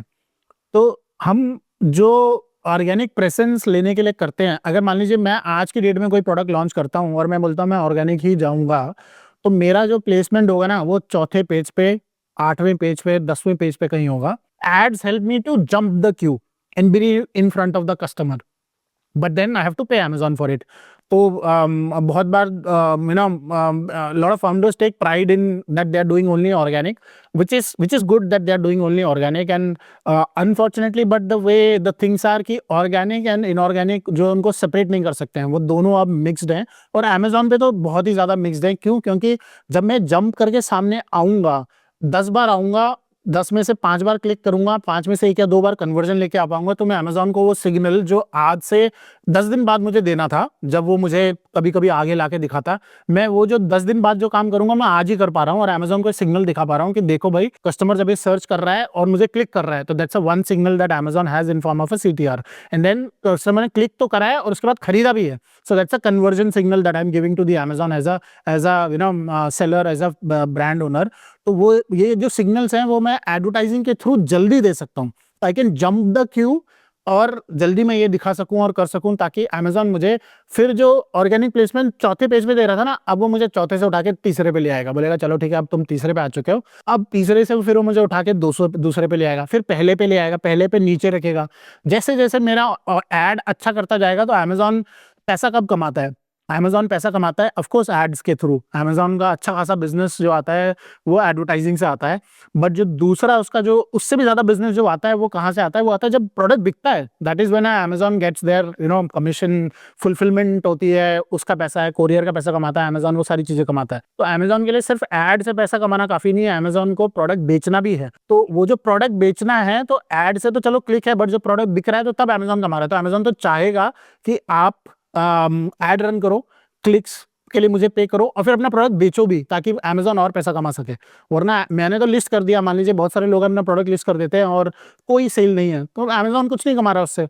मैं ऐड भी रन नहीं कर रहा हूँ, मैं कुछ भी नहीं कर रहा हूँ, Amazon को तो कोई फायदा ही नहीं है। तो मैं Amazon पे ग्रो कब कर पाऊंगा? मैं तो तभी कर पाऊंगा ना जब Amazon को भी फायदा मिलेगा, जब मैं शेयर करूंगा अपना प्रॉफिट Amazon के साथ। वो तभी हो पाएगा कि जब मैं जंप करके क्यू के थ्रू आगे आ जाऊं, और दूसरा मैं अपना कन्वर्ट कर पा रहा हूं, मैं कस्टमर को बेच पा रहा हूं, ताकि Amazon भी कमाए। और जैसे ही Amazon को दिखेगा कि इस प्रोडक्ट का अच्छा CTR है, इस प्रोडक्ट का अच्छा कन्वर्जन है, तो Amazon उस प्रोडक्ट को खुद सामने लाएगा ऑर्गेनिकली, बिना एडवर्टाइजिंग के। आपको करना पड़ेगा, आपको मिलेगा, प्लेसमेंट्स मिलेगा। हाँ, ये अलग बात है कि अगर आपने एड्स अपने कम कर दिए या हटा दिए तो हो सकता है कि Amazon आपको फिर पीछे करना शुरू कर दे, किसी और को आगे ले आए। क्यों? क्योंकि किसी और की सेल्स वेलोसिटी आपसे ज़्यादा होगी। जो ज़्यादा सेल्स वेलोसिटी मेंटेन कर पाएगा वो आगे आता जाएगा, जो कम करता जाएगा वो पीछे चलता जाएगा। सेल्स वेलोसिटी मतलब पर डे कितनी सेल हो रही है? हाँ, मतलब Amazon पर डे बेसिस पे तो नहीं देखता है, but then 7 days, 14 days, 30 days, इस बेसिस पे देखता है। इसीलिए भी बहुत बार हमने नोटिस किया है कि इन्वेंट्री अगर मेरी लो है या फिर आउट ऑफ स्टॉक हो चुका हूं, तो मेटा को कोई फर्क नहीं पड़ता है अगर आप आउट ऑफ स्टॉक हो गए, आपने ऐड बंद कर दिया, बट Amazon को फर्क पड़ता है। अगर आप आउट ऑफ स्टॉक हो गए हो, फिर वापस से जब आप स्टॉक पे आओगे तो तब आपको बहुत ज्यादा मेहनत करनी पड़ेगी, क्योंकि Amazon डज नॉट लाइक कि उसके कस्टमर को आपका प्रोडक्ट ना मिले। आपको उसने इतनी आगे लेके आया है कैटेगरी में, वो सबसे आगे प्लेसमेंट्स दे रहा है। क्यों? क्योंकि Amazon पैसा कमा रहा है, बट आप आउट ऑफ स्टॉक हो गए हो, अब Amazon भी पैसा नहीं कमा पाएगा, तो Amazon पेनलाइजेज यू फॉर दैट। तो Amazon क्या करेगा कि जब आप दोबारा स्टॉक में आओगे तो बिल्कुल जिस स्टेज पे आप थे वो वहां से नहीं आपको शुरू करने देगा, बोलेगा कि बेटा वो मैंने किसी और को दे दिया, you have to earn your slot again. तो फिर से आप नीचे से, बहुत पीछे से तो नहीं, पर थोड़ा नीचे से फिर आप ऊपर मेहनत करते आओगे। You might have to spend more, you might have ROAS आपका थोड़ा खराब हो जाएगा। और कई बार हमने देखा है कि वापस से आप वहां पहुंच ही नहीं पाते हो, मतलब क्योंकि बाकी कंपटीशन इतना टफ है कि वो लोग वहां पे और हम वहां तक पहुंच ही नहीं पाते हैं, तो बहुत मुश्किल हो जाता है। तो परचेस पे ये सारे एस्पेक्ट्स जो हैं ये बहुत इंपॉर्टेंट है, जिसमें inventory being in stock is very very important. ठीक है, तो अभी मोटा मोटी जो मुझे समझ में आया, अवेयरनेस इस हम अपने बारे में सबको बता रहे हैं, उसके बाद में कंसिडर में अब मेरे बारे में उसको पता लग चुका है, तो उससे हो क्या रहा है कि अगर उसने नाम मेरा सुना होगा तो जब उसको ऐड दिखाई देगी तो हाई चांसेस है कि वो मेरी ऐड पे क्लिक करेगा। और परचेज के अंदर कि जिन लोगों ने कंसिडर किया था, ऐड टू कार्ट किया और परचेज नहीं किया, तो अब वो मेरा प्रोडक्ट लेना चाहते हैं, तो हमने उसको कीवर्ड टारगेटिंग कर दी कि भाई मेरा ब्रांड का नेम जब भी कोई सर्च मारेगा तो हो जाए। तो परचेज के अंदर एक तो मेरे को समझ में आ गया कि ब्रांड कीवर्ड है, और कुछ भी ऑप्शंस होते हैं। हाँ, मतलब purchase is important. Eventually everybody wants to sell their product, तो अगर सिर्फ अवेयरनेस एंड कंसिडरेशन ही पे काम किया, परचेस पे नहीं किया, तो बात नहीं बनेगी। तो परचेस में बाकी एस्पेक्ट्स इंपॉर्टेंट हो जाते हैं, विच इज़ कि मेरा ऑफर क्या है। व्हेन आई से ऑफर, आई मीन कि मेरा प्रोडक्ट क्या है, how is it different from others, मेरी प्राइसिंग क्या है, दे पे 200 what they get, what is the offer for them. So offer में प्राइसिंग हो गया, प्रोडक्ट हो गया, ऑफरिंग जो मेरी है वो हो गया, देन रिव्यू रेटिंग हो गया, ये सब पे हमें काम करना है। क्रिएटिव्स हो गया, तो Amazon पे क्रिएटिव्स जो हैं, Amazon इज लाइक आज से 5 साल पहले का Amazon का प्रोडक्ट पेज और आज का जो इवॉल्व प्रोडक्ट पेज अगर आप चेक करोगे तो सिग्निफिकेंट डिफरेंस है दोनों में। आज से 5 साल पहले Amazon पे क्रिएटिव्स के नाम पे सिर्फ लिस्टिंग इमेजेस हुआ करती थी, और उस पे अगर वीडियो का फंक्शनैलिटी थी तो वो हुआ करती थी। बट आज आप देखोगे प्रोडक्ट डिटेल पेज पे Amazon की लिस्टिंग इमेजेस तो हैं ही, उसके अलावा जैसे ही नीचे कस्टमर स्क्रॉल करता है तो उसको ब्रांड स्टोरी मॉड्यूल दिखता है, which is from the brand section लिखा रहता है, और उसमें that is a placement which is about the brand, जहाँ पे ब्रांड अपने बारे में बताता है कि who they are, क्या उनकी जर्नी कब से शुरू हुई है, any awards, any recognition they have had, what are they doing for the community or anything of that sort about the brand that they can highlight, and also cross sell and upsell, showcase their products, invite customer to visit the brand store. तो वो उसके नीचे जब जाते हैं तो Amazon ने A+ content रखा था, बेसिक A+, अब Amazon ने प्रीमियम A+ ऑफर करना शुरू कर दिया है, 3-4 साल हो चुके हैं उसको भी वैसे, but a lot of the sellers are not utilising premium A+ और बेसिक A+ में कंपैरिजन जो कन्वर्जन है उसमें सिग्निफिकेंट डिफरेंस दिखता है। डिफरेंस क्या है, दोनों होता क्या है? बेसिक A+ में क्या होता है कि जो आपकी मैक्सिमम साइज है इमेज का वो 900 बाई 628 पिक्सल ऐसा कुछ है, जो कि छोटे साइज की इमेजेस हैं, और इसमें जो है आपकी जो इमेज के साइज है वो बड़ी हो जाती है, तो वो फुल स्क्रीन को आपके कवर करती है।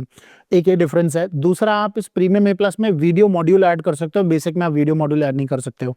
तीसरा, आप अपना जब बेसिक A+ बनाते हो तो डेस्कटॉप और मोबाइल के लिए वो सेम बनता है, बट आप जब अपने लिए प्रीमियम A+ बनाओगे तो डेस्कटॉप और मोबाइल के लिए वो अलग बनता है, तो उससे कन्वर्जन में आप अपना डिसाइड कर सकते हो कि मोबाइल ट्रैफिक आएगा तो मैं उसको ये वाले मॉड्यूल्स दिखाऊंगा, ये इमेजेस दिखाऊंगा, तो you have more control their. And जो लास्ट में हमारे पास एक कंपैरिजन का मॉड्यूल होता है जिसको हम मिमिक कर सकते हैं, ऑर्गेनिक Amazon दिखाता है खुद से, उसको मिमिक कर पाते हैं। प्रीमियम में जब वो करते हैं तो वो बिल्कुल ऑर्गेनिक को मिमिक करता है, कस्टमर को पता नहीं चलता है कि ये ऑर्गेनिक है या फिर क्या है, और जबकि जो बेसिक A+ है उसका क्योंकि साइज ही छोटा तो कस्टमर को पता चल जाता है कि यार ये कुछ अलग दिख रहा है। तो ये कई सारे डिफरेंसेस हैं प्रीमियम A+ में जो इसके मुकाबले। And then the brand store is always there for creative, जहाँ पे कि कॉम्पिटिटर की कोई प्लेसमेंट नहीं है।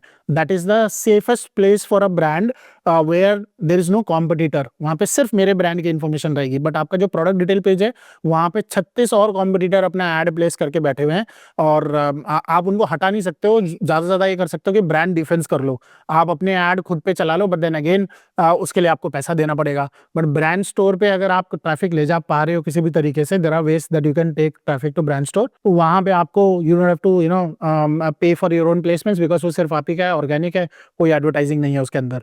So that is different thing about this. और A+ जो आप बता रहे हो वो एक तरह का लैंडिंग पेज ही हो गया ना? हाँ, जो प्रोडक्ट पेज होता है उसी पे वो दिखता है, नीचे नीचे कस्टमर जब तो scroll कोई भी यूज कर सकता है, ये उसके एडिशनल चार्जेस लगते हैं, कुछ होता है? नहीं, कोई एडिशनल चार्ज नहीं है। A+ is a basic A+ which is available. पहले उसके लिए ब्रांड रजिस्ट्री होनी चाहिए थी Amazon पे, विच इज अ ट्रेडमार्क, बट अब Amazon ने वो बिना ट्रेडमार्क के भी दे दिया है, या फिर ट्रेडमार्क आप अप्लाई कर दो और उसके बाद आप अप्लाई स्टेट में भी आप ले लो। पहले उसके लिए रजिस्टर्ड होना चाहिए था trademark, which used to take साल भर लगभग, कम से कम तो लगता ही था। बट अब जो है पिछले 3-4 सालों से सिर्फ ट्रेडमार्क नंबर है, अप्लाई करो, ब्रांड रजिस्ट्री मिल जाती है, वो भी है, और उसके थ्रू फिर आप ब्रांड प्रीमियम A+ भी एलिजिबल हो जाते हो, and then you can take leverage of it. और प्रीमियम A+ भी फ्री है? प्रीमियम A+ भी फ्री है, पिछले 3-4 सालों से फ्री है। उससे पहले प्रीमियम A+ के लिए वी हर्ड कि करीब करीब $2.5 लाख देने पड़ते थे प्रीमियम A+ जैसे के लिए, मतलब ऐसा $250,000 फॉर प्रीमियम A+, मतलब विश्वास नहीं होता कि इतना देते थे। और उसको कौन अफोर्ड कर पाता था? एप्पल, सैमसंग, सिर्फ इन्हीं के पास होता था, क्योंकि वही उसको अफोर्ड कर पाते थे, बाकी कोई नहीं कर पाता था। बट आज के डेट में वो फ्री है। Of course there is eligibility criteria, जिसको वो फुलफिल कोई करता है तो उसको फ्री में मिल जाता है। ठीक है। और परचेज में क्या कर सकते हैं, किस टाइप के एड्स रन कर सकते हैं? हाँ, परचेस की जो एड्स टाइप्स हैं वो सीधा सीधा कन्वर्जन ड्रिवन एड्स हैं। कन्वर्जन ड्रिवन एड्स में हमारे पास DSP आ जाता है, वापस से हम उसको अवेयरनेस से नीचे ले आते हैं या कंसिडरेशन से नीचे परचेस में लाते हैं। दूसरा, अमेजॉन के खुद के जो स्पॉन्सर्ड सॉल्यूशंस हैं उनको हम यूज कर लेते हैं। तो परचेस का इंटेंट क्या है कि अमेजॉन पे अगर कोई सर्च कर रहा है तो अगर उसका सिर्फ face wash as a term है तो उसकी परचेज इंटेंट अभी कम है, क्योंकि वो अपनी जर्नी में शायद अभी अर्ली स्टेज है, समवेयर इन कंसिडरेशन। बट अगर कोई सर्च कर रहा है face wash for acne prone skin for men, तो इसका मतलब क्या हो गया कि उसने अपने टर्म में अपनी प्रॉब्लम भी ऐड कर दिया और उसको उसका सोल्यूशन चाहिए अब। तो वहां पे मैं परचेस के स्टेज पे लॉन्ग टेल कीवर्ड्स जो होते हैं मैं इनको टारगेट करता हूँ, ताकि बाइंग इंटेंट मुझे यहाँ पे क्लियर दिख रही है, तो मैं इन पे जब जाता हूँ तो यहाँ पे कन्वर्जन ज्यादा होता है as compare to a very basic term as a face wash, जो रूट कीवर्ड हो गया। तो root keyword typically will have a lower conversion as compare to a long tail keyword. तो हमारे जो अमेजॉन की जो एड सॉल्यूशंस है उसमें स्पॉन्सर्ड प्रोडक्ट बहुत कॉमन ऐड है, सबसे पहले वही चलाते हैं।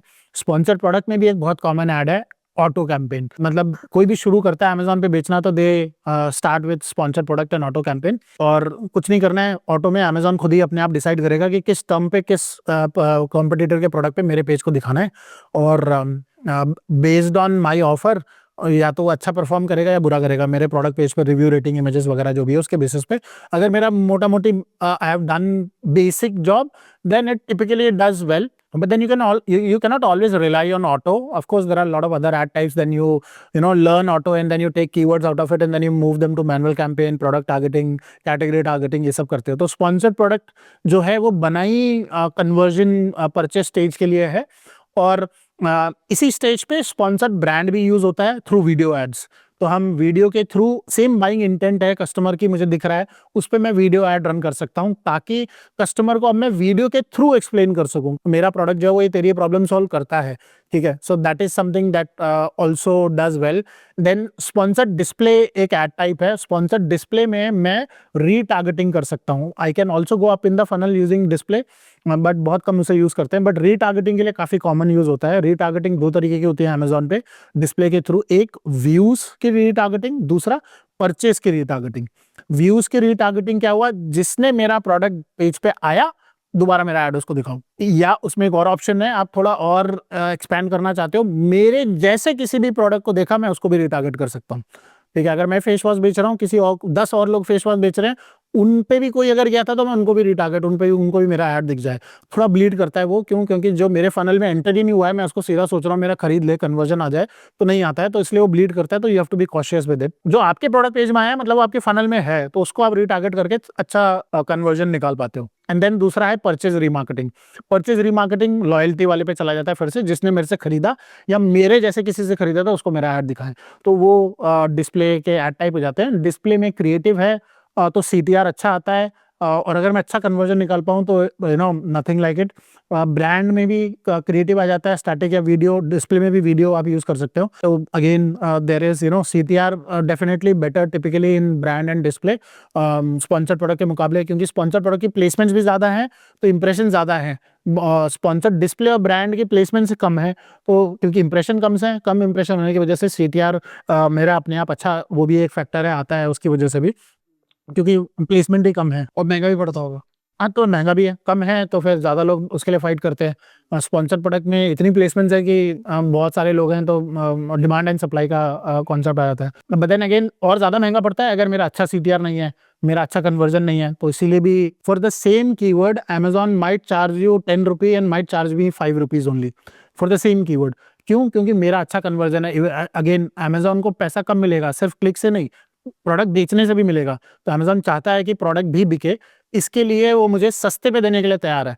तो बहुत सारे ऐसे होते हैं जो मैच्योर ब्रांड्स होते हैं, उनको बहुत कम CPC पड़ता है सेम कीवर्ड के लिए, as compare to a newbie जो डबल ट्रिपल पे कर रहा होता है सेम क्लिक के लिए, सेम ट्रैफिक के लिए। तो ये है। तो परचेस में ये एड टाइप्स हैं। अब इसमें DSP एक इंपॉर्टेंट एस्पेक्ट है जो अगेन ब्रांड्स के पास नहीं है, एजेंसी रन करती है जिसको। तो DSP का जो कॉन्सेप्ट है परचेस के टाइम पे, वहां पे मेरे पास बहुत सारे लीवर्स हैं to use to get the better return as compare to a sponsored display. For example कि मैं डिस्प्ले DSP कैंपेन सेटअप कर रहा हूँ और वो रीटारगेटिंग पे कर रहा हूँ, तो मैं ऑडियंस क्रिएट कर सकता हूँ। मैं ये बता सकता हूँ Amazon को कि जिन्होंने मेरे प्रोडक्ट पेज पे पिछले 2 दिन में आए हैं उनको मेरा ऐड दिखाओ, जिन्होंने मेरे से पिछले 1 साल में खरीदा है उनको मेरा ऐड मत दिखाओ। For example, I am selling home appliance, somebody has bought an home appliance for me is very unlikely to buy again, तो मैं उसको नेगेट कर सकता हूँ। या फिर मान लीजिए कि मेरा फेस वॉश ही है, तो जिसने मुझसे खरीद लिया है, तो एक फेस वॉश 30 दिन मोटा मोटा चलता है, 60 दिन चलता है, तो मैं नेगेट कर सकता हूँ कि भाई जिसने मुझसे खरीद लिया उसको दिखाओ मत मेरा ऐड। तो मेरे पास वो ऑडियंस लेवल पे क्रिएशन और नेगेशन का एक लीवर आ जाता है। ऐसा कुछ कर सकते हैं जैसे मान लो कोई प्रोडक्ट है, उसकी प्रोडक्ट रिप्लेनिश साइकिल है 15 दिन की, तो हम ऐसा कर सकते हैं कि किसी ने अगर पिछले 12 दिन में मेरा प्रोडक्ट खरीदा है तो उसको ऐड मत दिखाओ, बट अगर किसी ने मेरा लास्ट 30 डे में प्रोडक्ट खरीदा तो उसको ऐड दिखाओ। तो मतलब लास्ट 30 डे से माइनस कर दिया 12, तो जब वो रिप्लेनिश साइकिल शुरू होने वाली होगी तो उसको ऐड दिखाई देनी। हाँ, तो हम मल्टीपल ऑडियंसेस ऐसे कर सकते हैं, परमुटेशन कॉम्बिनेशन बना सकते हैं। तो ऑडियंस टाइप में ऐसा मेरे पास लीवर है। दूसरा विएबिलिटी करके कॉन्सेप्ट होता है DSP के अंदर, कि मैं ये डिसाइड कर सकता हूँ कि मेरा ऐड जब सर्व हो तो वो स्क्रीन में ऐसा हो कि 70% तो विजिबिलिटी होनी चाहिए। तो व्यूबिलिटी का मेरे पास है, जबकि बाकी ऐड में कहीं पे भी कोई कॉन्सेप्ट नहीं है कि मैं व्यूबिलिटी सेट कर सकूं। 70 and above is considered a good viewability rate. Frequency, आपने एक सवाल शुरू में पूछा था, डीएसपी के through I can set the frequency कि दिन में 5 बार दिखाओ, उससे ज्यादा मत दिखाओ मेरा ऐड एक ऑडियंस को। ऐसा ना हो कि मैं बार बार मेरा ऐड हो, जहां जा रहा है उसको मेरा ऐड ही दिखता रहे, कोई फायदा नहीं है। तो मैं फ्रीक्वेंसी सेट कर सकता हूँ 3 की, 5 की, 7 की, 10 की, बेस्ड ऑन माय एक्सपीरियंस। वो एक लीवर आ जाता है मेरे पास। क्रिएटिव का एक लीवर आ जाता है। क्रिएटिव में डीएसपी में आप अलग अलग तरीके की क्रिएटिव्स यूज कर सकते हो। अमेजॉन के जो नॉर्मल एड्स होते हैं ना, उसमें क्रिएटिव्स की गाइडलाइंस बहुत स्ट्रिक्ट है, क्योंकि उसमें वो अमेजॉन अगेन अपने कस्टमर को कोई भी ऐसी इन्फॉर्मेशन नहीं देना चाहता। डीएसपी में भी है, बट थोड़ा सा रिलैक्स्ड है as compare to sponsored brand और स्पॉन्सर्ड डिस्प्ले। तो क्रिएटिव्स का यहाँ पे आ जाता है। दूसरा, यहाँ पे मैं क्रिएटिव्स अपलोड करूंगा, वो एआई से एनहेंस हो जाएंगे अपने आप ही। नॉर्मल ऐड टाइप में वो नहीं करता अमेजॉन। यहाँ पे डीएसपी में एआई से एनहेंस कर देता है मेरे क्रिएटिव को, अपने आप ही और अच्छा बना देगा। मैं जिफ यूज कर सकता हूँ, यहाँ पे मैं जिफ यूज नहीं कर सकता हूँ, ताकि स्क्रीन पे कुछ मूवमेंट होती है तो उससे भी मेरा सीटीआर बढ़ जाता है। तो इस तरीके से बहुत सारे लीवर्स है जो मैं डीएसपी में यूज कर पाता हूँ। और क्योंकि मैं ऑडियंस हैंड पिक कर रहा हूँ, तो मैं सिर्फ उन्हीं को दिखाऊंगा जो मेरे फनल में कंसिडरेशन तक आ चुके हैं डीएसपी में। बाकियों में मेरे पास ये ऑप्शन नहीं है। आपने भी सवाल पूछा था कि मैं देख सकता हूं कि जिसने मेरा अवेयरनेस में आ गया उसी को मैं कंसिडरेशन दिखाऊं। तो डीएसपी में मेरे पास ये अगेन एक और लीवर है कि अब जिस मुझे परचेस स्टेज का ऐड बना रहा हूं, तो मैं इस तरीके से ऑडियंस सेटअप कर दूंगा कि जी जो मेरे फनल में कंसिडरेशन तक आ चुका है उसी को मेरा ये वाला ऐड दिखेगा, वरना मेरा ऐड दिखेगा ही नहीं उसको। तो वो ऑडियंस मेरा अपने आप ही वो उसी के पास वो मेरा ऐड जाएगा। अब वो मैं ये भी डिसाइड कर सकता हूँ कि मेरा ऐड सिर्फ अमेजॉन पे दिखे। जैसे अमेजॉन में 2 तरीके की इन्वेंट्री होती है, O&O एंड 3P बोलते हैं उसको। O&O is Amazon owned and operated. For example Amazon का ऐप तो हो गया, वेबसाइट हो गई, इसके अलावा IMDb Amazon ओन करता है, ट्विच Amazon ओन करता है। तो इस तरीके से Amazon की बहुत सारी वेबसाइट्स हैं जो बहुत, जिसपे मिलियंस ऑफ व्यूज आते हैं। तो मैं सिर्फ उस इन्वेंट्री पे ऐड दिखाऊं, या फिर मैं Amazon के जो ऐड दिखाऊं, मान लो कि मैं कहीं और फॉर एग्जांपल बज हो गई या फिर आज तक हो गया, एनडीटीवी हो गया, इनमें अपना ऐड दिखाऊं, तो मैं वो भी डिसाइड कर सकता हूं कि मैं अपना ऐड प्लेसमेंट कहां पे रखूं। तो इस तरीके से डीएसपी अगर मैं यूज कर रहा हूं, तो मैं फनल में full funnel awareness, consideration, purchase, loyalty पे भी बात कर लेंगे, लॉयल्टी में भी वो अपना काम करती है। तो पूरे फनल में मैं डीएसपी को यूज कर सकता हूं, और that is what Amazon is moving towards in 2026। वहीं पे अमेजॉन जा रहा है, क्योंकि जो करंट अमेजॉन सॉल्यूशंस जो अभी ऑफर करता है, it's more of a consideration and purchase. उसके ऊपर अवेयरनेस नहीं है, उसके नीचे लॉयल्टी जो है वो बहुत कम है, सिर्फ डिस्प्ले के थ्रू थोड़ा बहुत लॉयल्टी है। तो उस डायरेक्शन में अमेजॉन जा रहा है अभी। तो अगर मैं बजट पॉइंट ऑफ व्यू से बात करके चलूं, तो हमको बजट प्लान कैसे करना चाहिए? कितना % ऑफ द बजट अवेयरनेस पे डालें, कितना % कंसिडरेशन पे डालें, और कितना परचेस पे डालें? ये डिपेंड करता है मैं किस स्टेज पे हूँ। ये गलती अगेन बहुत सारे ब्रांड्स करते हैं। They start and then what they do is they directly jump on to the conversion और वहीं सारा पैसा लगा देते हैं। टिपिकली एक अकाउंट को जब हम ऑडिट करते हैं, तो अगर मैं उसमें ऐड टाइप वाइज देखूं, where I don't consider DSP yet, let's say sponsored product, sponsored brand, sponsored display, 3 main ad types हमारे। इसमें 70 to 80% is sponsored product, which is conversion. Sponsored product is mainly for conversion. And then brand पे 5-7-10% कर दिया, display में 5-7-10% कर दिया, या नहीं भी किया बहुत सारे अकाउंट्स में। 80% मोटा मोटी 80%, कभी कभी 90% हम देखते हैं कि कन्वर्जन पे है, जबकि वो ब्रांड शायद अभी अपने अर्ली स्टेज पे है। अगर वो अर्ली स्टेज पे है तो उसको ये देखना होगा कि भाई मैं सिर्फ अगर कन्वर्जन पे जाऊंगा तो कन्वर्जन की ऑडियंस साइज छोटी है। फॉर एग्जांपल अगर मैं मान लीजिए शूज बनाता हूँ, शूज बेचता हूँ, तो जो मेरे बारे में जानते होंगे वो ऑडियंस एक उसका एक लिमिटेड साइज ही है। मुझे उस ऑडियंस साइज को बढ़ाना है, वो तभी बढ़ेगा जब मैं कंसिडरेशन की ऑडियंस पे काम करना शुरू करूंगा, और कंसिडरेशन की कब बढ़ेगी, जब मैं अवेयरनेस वाली ऑडियंस पे काम करूंगा। तो परचेस पे सीधा कन्वर्जन पे हम काम करते हैं, बट अगेन उस पर इन्वेस्टमेंट चाहिए, कैपिटल चाहिए, वो भी एक प्रॉब्लम है। तो जिसके बाद नहीं होगा तो वो तो फिर उतना ही कर सकता है जो वो कर सकता है। So then they spend only on sponsor product which is conversion driven ads. So I think at a initial stage 80% sponsored product is a very good decent number. बाकी का 10-20% जो है आपको स्पॉन्सर्ड ब्रांड और डिस्प्ले पे लगाना चाहिए, वरना आप उनके प्लेसमेंट्स को मिस करोगे, उनकी प्लेसमेंट मिस करोगे तो वहाँ आपका ऐड नहीं दिखेगा, आपके कॉम्पिटिटर का दिखेगा, वहाँ का ट्रैफिक आप छोड़ लोगे। ठीक है। दूसरा, वहाँ के ऐड में क्रिएटिव्स का रोल है, वहाँ के एड्स में ऑडियंसेस का रोल है, वहाँ पे आप रीटारगेटिंग कर सकते हो, वो आप मिस कर जाओगे। और तीसरा, Amazon ने मार्केटिंग क्लाउड है, I think we can talk about that as well. AMC जो लॉन्च किया है, उसके सिग्नल्स को आप तभी मैक्सिमाइज कर पाओगे जब आप पूरे फनल पे काम कर रहे हो, जब आप हर एक एड टाइप्स को एक्सप्लोर कर रहे हो, अगर आप सिर्फ स्पॉन्सर प्रोडक्ट कर रहे हो which are conversion driven ads, तो क्या होगा कि आपको पता ही नहीं चलेगा, आप अभी स्केल करने में आप फंस जाओगे, क्योंकि कन्वर्जन ऑडियंस का साइज लिमिटेड ही है। उस एक कैटेगरी में कन्वर्जन में ऑडियंस साइज लिमिटेड है, और आप उस कैटेगरी का एक छोटा सा हिस्सा ही लोगे। आप अगर कैटेगरी में सबसे अच्छा भी कर रहे हो तो भी अमेजोन पे आप कैटेगरी में 20, 25, 30, 50% ही ले पाते हो, वो ऑडियंस लिमिटेड है। तो आपको ऑडियंस को ऊपर से नीचे लाना पड़ेगा, तो उस केस में आपको तभी हेल्प हो पाएगा। तो AMC is I think the next big thing which Amazon launched 2 months ago।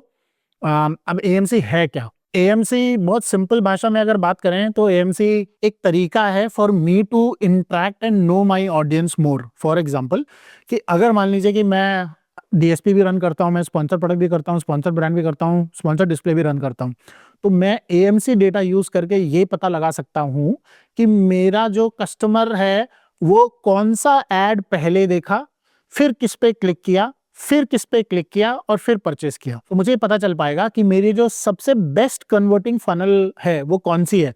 DSP का व्यू, जहां पे क्लिक नहीं हुआ था, सिर्फ ऐड हुआ था, यानी अवेयरनेस हो गया था, ठीक है। अब मैं ये भी देख सकता हूं कि मेरा डीएसपी का व्यू 3 बार हुआ था, 5 बार हुआ था, तो डीएसपी 5, फिर मेरा सीधा डीएसपी के बाद वो आ गया स्पॉन्सर प्रोडक्ट में। स्पॉन्सर प्रोडक्ट में उसने 3 बार आया, तो मतलब स्पॉन्सर प्रोडक्ट में उसने 3 बार क्लिक किया था मेरे ऐड पे over a period of time, and उसके बाद मेरा परचेज है। तो मुझे दिख रहा है कि 2 ऐड सॉल्यूशंस है जो मेरे डीएसपी 5 बार और स्पॉन्सर प्रोडक्ट 3 बार हुआ है, और उसके बाद सीधा परचेज आ गया, और सबसे ज्यादा परचेज रेट इसी का ही है। या फिर ऑन दी अदर हैंड दूसरा कोई और पाथ बन सकता है, पाथ टू कन्वर्जन बोलते हैं इसको हमारी भाषा में, कि और कोई पाथ हो सकता है कि कोई और ऐड टाइप था कि पहले स्पॉन्सर्ड प्रोडक्ट आ गया था, फिर आया स्पॉन्सर्ड डिस्प्ले, और फिर आया डीएसपी, और फिर स्पॉन्सर्ड प्रोडक्ट फिर आया है। तो इस तरीके से हो सकता है रिपीट भी हो रहा, तो आपको अपना पाथ टू कन्वर्जन पता चल पाता है अगर आप इस तरीके से कर रहे हो। ये डेटा अमेजॉन दे रहा है आपको मार्केटिंग क्लाउड के थ्रू। तो ये तो बहुत बढ़िया चीज नहीं होगी, एक तरह से कस्टमर बाइंग जर्नी पता लग गई मुझे। अब अगर कस्टमर बाइंग जर्नी पता लग गई, तो जो भी हमने फनल की बात करी है, तो पहले एक बार ऐड रन करने के बाद, जर्नी पता लगने के बाद स्केल करना आसान हो गया। बिल्कुल। फॉर एग्जाम्पल, अगर मेरे को दिखाई दे रहा है स्टार्टिंग में 2 टाइप की एड्स चल रही है, तो मतलब स्टार्टिंग यहाँ से होती है, तो स्केल दिस बजट यहाँ बढ़ाया जाए। हाँ, यही फनल, इसीलिए अमेजोन ने मार्केटिंग क्लाउड जो है लॉन्च किया है। एज आई सेड, ये Amazon is moving towards full funnel. अब इसको आपको तभी फायदा होगा जब आप फनल को मैक्सिमाइज कर रहे होंगे। अगर आप नहीं कर रहे होंगे तो आपको तो फिर फनल, आपका डेटा जब आप देखो, आपको दिखेगा अच्छा स्पॉन्सर प्रोडक्ट में 10 बार क्लिक हुआ है, परचेज हुआ है, बस वही दिख रहा है, आपको बाकी एड टाइप का यूज ही नहीं हो पा रहा है। दूसरा, इसमें पार्ट टू कन्वर्जन है। अब टाइम टू कन्वर्जन का भी रिपोर्ट है इसमें, कि मेरा प्रोडक्ट, मान लीजिए मैं बेचता हूं 2000 के प्राइस एएसपी पे, मेरे कॉम्पिटिटर बेचते हैं 1500 की एएसपी पे, तो मैं अपने 2000 की एएसपी पे ये देख सकता हूं कि मेरा टाइम टू कन्वर्जन कितना है। मेरा एड पे जब कस्टमर क्लिक करता है तो उसके बाद 24 घंटे में कितने लोग खरीदते हैं, 7 दिन में कितने लोग खरीदते हैं, 14 दिन में, तो मेरे को अपना वो ग्राफ पता चलेगा कि वो बढ़ रहा है कि घट रहा है। अगर हाई प्राइस प्रोडक्ट्स है, जैसे कई सारे ऐसे प्रोडक्ट्स हैं जो 10-10, 20-20, 50-50 हजार के हैं, तो वहां पे हम देखते हैं कि यार जो 24 घंटे में कन्वर्जन काफी कम रहती है, 7 दिन में जाके थोड़ा बढ़ती है, 14 दिन पे और बढ़ जाती है, फिर वो प्लेटो होने लग जाती है। तो इस तरीके से आप टाइम टू कन्वर्जन का भी रिपोर्ट एएमसी में मिलता है, तो आपको पता चल पाएगा। फिर क्या होगा, इससे आपको पता चलेगा कि यार I have to be patient, मैंने ऐड रन करा और आज मेरे 1000 रुपए खर्च हो गया, 20,000 खर्च हो गया, 1 लाख खर्च हो गया, तो मैं रोऊंगा नहीं कि अरे मेरा पैसा खर्च हो गया और मेरे को आज दिख ही नहीं रहा, आरओआई नहीं आ रहा कुछ भी। पाइपलाइन में कितना पैसा रखना है ये पता लग जाएगा। अगर मेरा कन्वर्जन साइकिल 7 दिन की है, तो मतलब 7 दिन का पैसा तो हमेशा मार्केट में रहेगा ही रहेगा। ठीक है, तो ऐसा एएमसी के थ्रू आपको इस तरीके की इनसाइट्स अमेजोन दे रहा है। दूसरा, आपको अमेजोन आपके अलग अलग ऐड टाइप्स के बेसिस पे, मान लीजिए कि आपका कस्टमर था कोई जो आया आपके प्रोडक्ट पेज पे, ऐड टू कार्ट करा बट खरीदा नहीं है। पहले हमारे पास ऐसा कोई ऑप्शन नहीं था अमेजोन पे कि मैं उसको रीटारगेट कर सकूं, but through AMC I can create an audience. सिर्फ वो लोग उसमें रहेंगे जो कार्ट अबैंडनर्स हैं, जिन्होंने, मैं ड्यूरेशन डिसाइड कर सकता हूं कि last 7 days, 14 days, 30 days, 365 days, whatever, कि जिन्होंने मेरे प्रोडक्ट को कार्ट में ऐड किया बट खरीदा नहीं। ठीक है, वो एक ऑडियंस साइज है। एएमसी में एक कंडीशन है कि मिनिमम 2000 ऑडियंस साइज होना चाहिए, जो भी ड्यूरेशन में मैं बना रहा हूँ तभी वो बनेगी। तो मान लीजिए कि 2000 से ऊपर अगर है, 3000, 5000, 10,000 का, तो ऑडियंस साइज बन गई। एक बार मैंने ऑडियंस बना दिया, मतलब अमेजोन ने एक ऑडियंस साइज क्रिएट कर दिया। अब उस ऑडियंस को मैं अलग से ऐड सर्व कर सकता हूँ, सिर्फ उसको। मैं फनल के अंदर ऐड बना सकता हूँ। हाँ हाँ, कि मतलब जैसे फनल मतलब जो दिखा रहा है, जर्नी दिखा रहा है, कस्टमर जर्नी दिखा रहा है, स्टेप 1, स्टेप 2, स्टेप 3, स्टेप 4, तो मैं कहूँ कि स्टेप 1, स्टेप 2, स्टेप 3 ये वाली ऑडियंस मुझे अलग से बना के देता है। ऐसा भी पॉसिबिलिटी है? नहीं, मैं ये नहीं कर पाऊंगा कि मैं इस तरीके से आइडेंटिफाई कर सकूं। अमेजोन मुझे ऑडियंस बनाने के लिए कुछ कुछ ऑप्शंस देगा। फॉर एग्जांपल, एक दे दिया कार्ट अबैंडनर का, दूसरा वो मुझे दे देगा कि आपके प्रोडक्ट पेज पे जो आए और नहीं खरीदा, आप उनकी ऑडियंस बना सकते हो। तो अब मैं ये डिसाइड कर सकता हूँ कि वो मेरे पेज पे एक बार आया हो, 5 बार आया हो, 10 बार आया हो, 50 बार आया हो, कितनी बार आया हो, वो नंबर मैं डालूंगा। मैं बोलूंगा अमेजॉन मुझे एक ऑडियंस साइज चाहिए, मेरे पेज पे 3 बार कोई आया है, तो इसका मतलब डिसेंट चांस ऑफ कन्वर्जन, फिर भी उसने नहीं खरीदा है, तो मैं 3 का बनाऊंगा, जो ड्यूरेशन है वो ड्यूरेशन सेलेक्ट करूंगा और उस ड्यूरेशन पे एक ऑडियंस बन गई। अब उसको मैं अपने एड सॉल्यूशन के थ्रू टारगेट कर सकता हूँ। तो इस तरीके से है। दूसरा ऑडियंस साइज में और कैसा बना सकता हूँ, तो इसमें एएमसी में 2 चीजें, पहली चीज थी इनसाइट्स जो हमने बात कर ली है कि part to conversion, time to conversion, ये सब हो गया, और दूसरा जो इसमें मेन चीज है वो ऑडियंस। तो ऑडियंस में मैं ये बना सकता हूँ। अब इसमें एक और ऑडियंस में बना सकता हूँ, कैसा, मान लीजिए कि मेरा प्रोडक्ट प्राइस्ड प्रोडक्ट है, थोड़ा महंगा बेचता हूँ मैं, ठीक है, तो मेरे पास ऐसा भी एक ऑडियंस साइज है जो कि मैं बोल सकता हूँ कि अमेजॉन मुझे ऐसी ऑडियंस बना के दो जिन्होंने आज तक मुझसे नहीं खरीदा हो, दूसरा उन्होंने पिछले 3 महीने या पिछले एक ड्यूरेशन में 5,000 का अमेजॉन पे खरीदा हो। तो एक सर्टेन प्राइस जो अमेजॉन पे खर्च कर रहा है वो प्रीमियम ऑडियंस है, तो अब मैं उसकी एक ऑडियंस को अपना प्रोडक्ट दिखाना चाहता हूँ कि चलो मैं इनको टारगेट कर लेता हूँ। फिर दूसरा है, मान लीजिए मैं लुक लाइक ऑडियंस बनाना चाहता हूँ। लुक लाइक ऑडियंस में भी 5 टाइप ऑफ ऑडियंसेस होती हैं, कि मतलब कि जो बिल्कुल मेरे से मिलती हो, मुझसे थोड़ा बहुत मिलती हो, मेरे लिए बैलेंस्ड हो, मेरा बहुत ब्रॉड और बिल्कुल ही ब्रॉड हो, ऐसे ऑडियंस बना सकते हैं हम। तो उसमें मैं लुक लाइक ऑडियंस बना सकता हूँ कि जी ऐसे जो लोग जिन्होंने अमेजॉन पे सेम प्रोडक्ट 2 बार खरीदा है, ऐसी ऑडियंस हो गई। ऐसे लोग, अमेजॉन पे कॉन्सेप्ट है सब्सक्राइब एंड सेव का।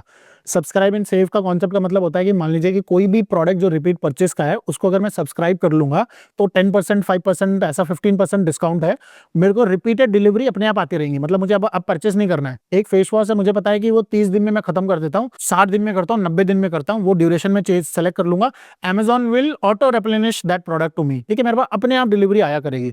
तो मैं उस ऑडियंस को टारगेट कर सकता हूँ। टिपिकली जो भी फेस वॉश हो गए, हेल्थ एंड सप्लीमेंट वाले कस्टमर हो गए, काफी सारे जो प्राइम मेंबर्स होते हैं वो उस पे सब्सक्राइब करते हैं। We have a brand in US जिसका $50,000 के आसपास का जो बिजनेस है वो सिर्फ हर महीने सब्सक्राइब एंड सेव से आता है, ठीक है। वो कस्टमर है जिसको उसको अब अक्वायर नहीं करना है, क्यों, क्योंकि वो लॉयल्टी स्टेज में है, उसके सबसे नीचे वाली जो स्टेज होती है, loyalty is something like this where you subscribe to their products, तो ऑटो डिलीवरीज होती रहती। तो मैं उसके बेसिस पे लुक लाइक ऑडियंस बना सकता हूँ कि भाई जो ऐसा है वो मेरा भी प्रोडक्ट लेने के चांसेस है। तो AMC, Amazon Marketing Cloud is very, very powerful, which Amazon has given. Unfortunately, मतलब 95% of the brand owners don't know about it and they are not using it. और उन्हें पता भी नहीं है मतलब कि किस तरीके से उसको यूज कर सकते हैं, मैक्सिमाइज कर सकते हैं। But it's a very powerful solution that Amazon has given, जो कि आने वाले साल में 2026 में it's going to change a lot of things for lot of advertisers, brand owners, अगर वो समझ गए कि वो कैसे इसको यूज कर सकते हैं अमेजोन पे। सो दैट इज एएमसी। ठीक है। मेरे को तो ये लग रहा है कि एकदम फेसबुक वाली चीजें आ गई, बिल्कुल, बहुत सारी चीजें करी जा सकती है इसके अंदर। तो और सबसे बेस्ट पार्ट क्या है कि आपका डेटा खुद का है, कस्टमर यहीं है, परचेस सिग्नल यहीं का है, सब कुछ यहीं का है। अगर आपको इतनी पावरफुल चीजें मिल जाएं जो फेसबुक मेटा वाली होती हैं, वो यहाँ पे अमेजोन दे रहा है, तो सोचो वो कितना पावरफुल रहेगा, क्योंकि आपको पूरी क्लियर कस्टमर की जर्नी, पूरा का पूरा फनल, सब कुछ आपके सामने, आपको पता है, गैप्स भी नहीं है। हाँ, और कोई गैप नहीं है। एट्रीब्यूशन का थोड़ा बहुत प्रॉब्लम आता है, बट दैट इज लाइक 0.1%।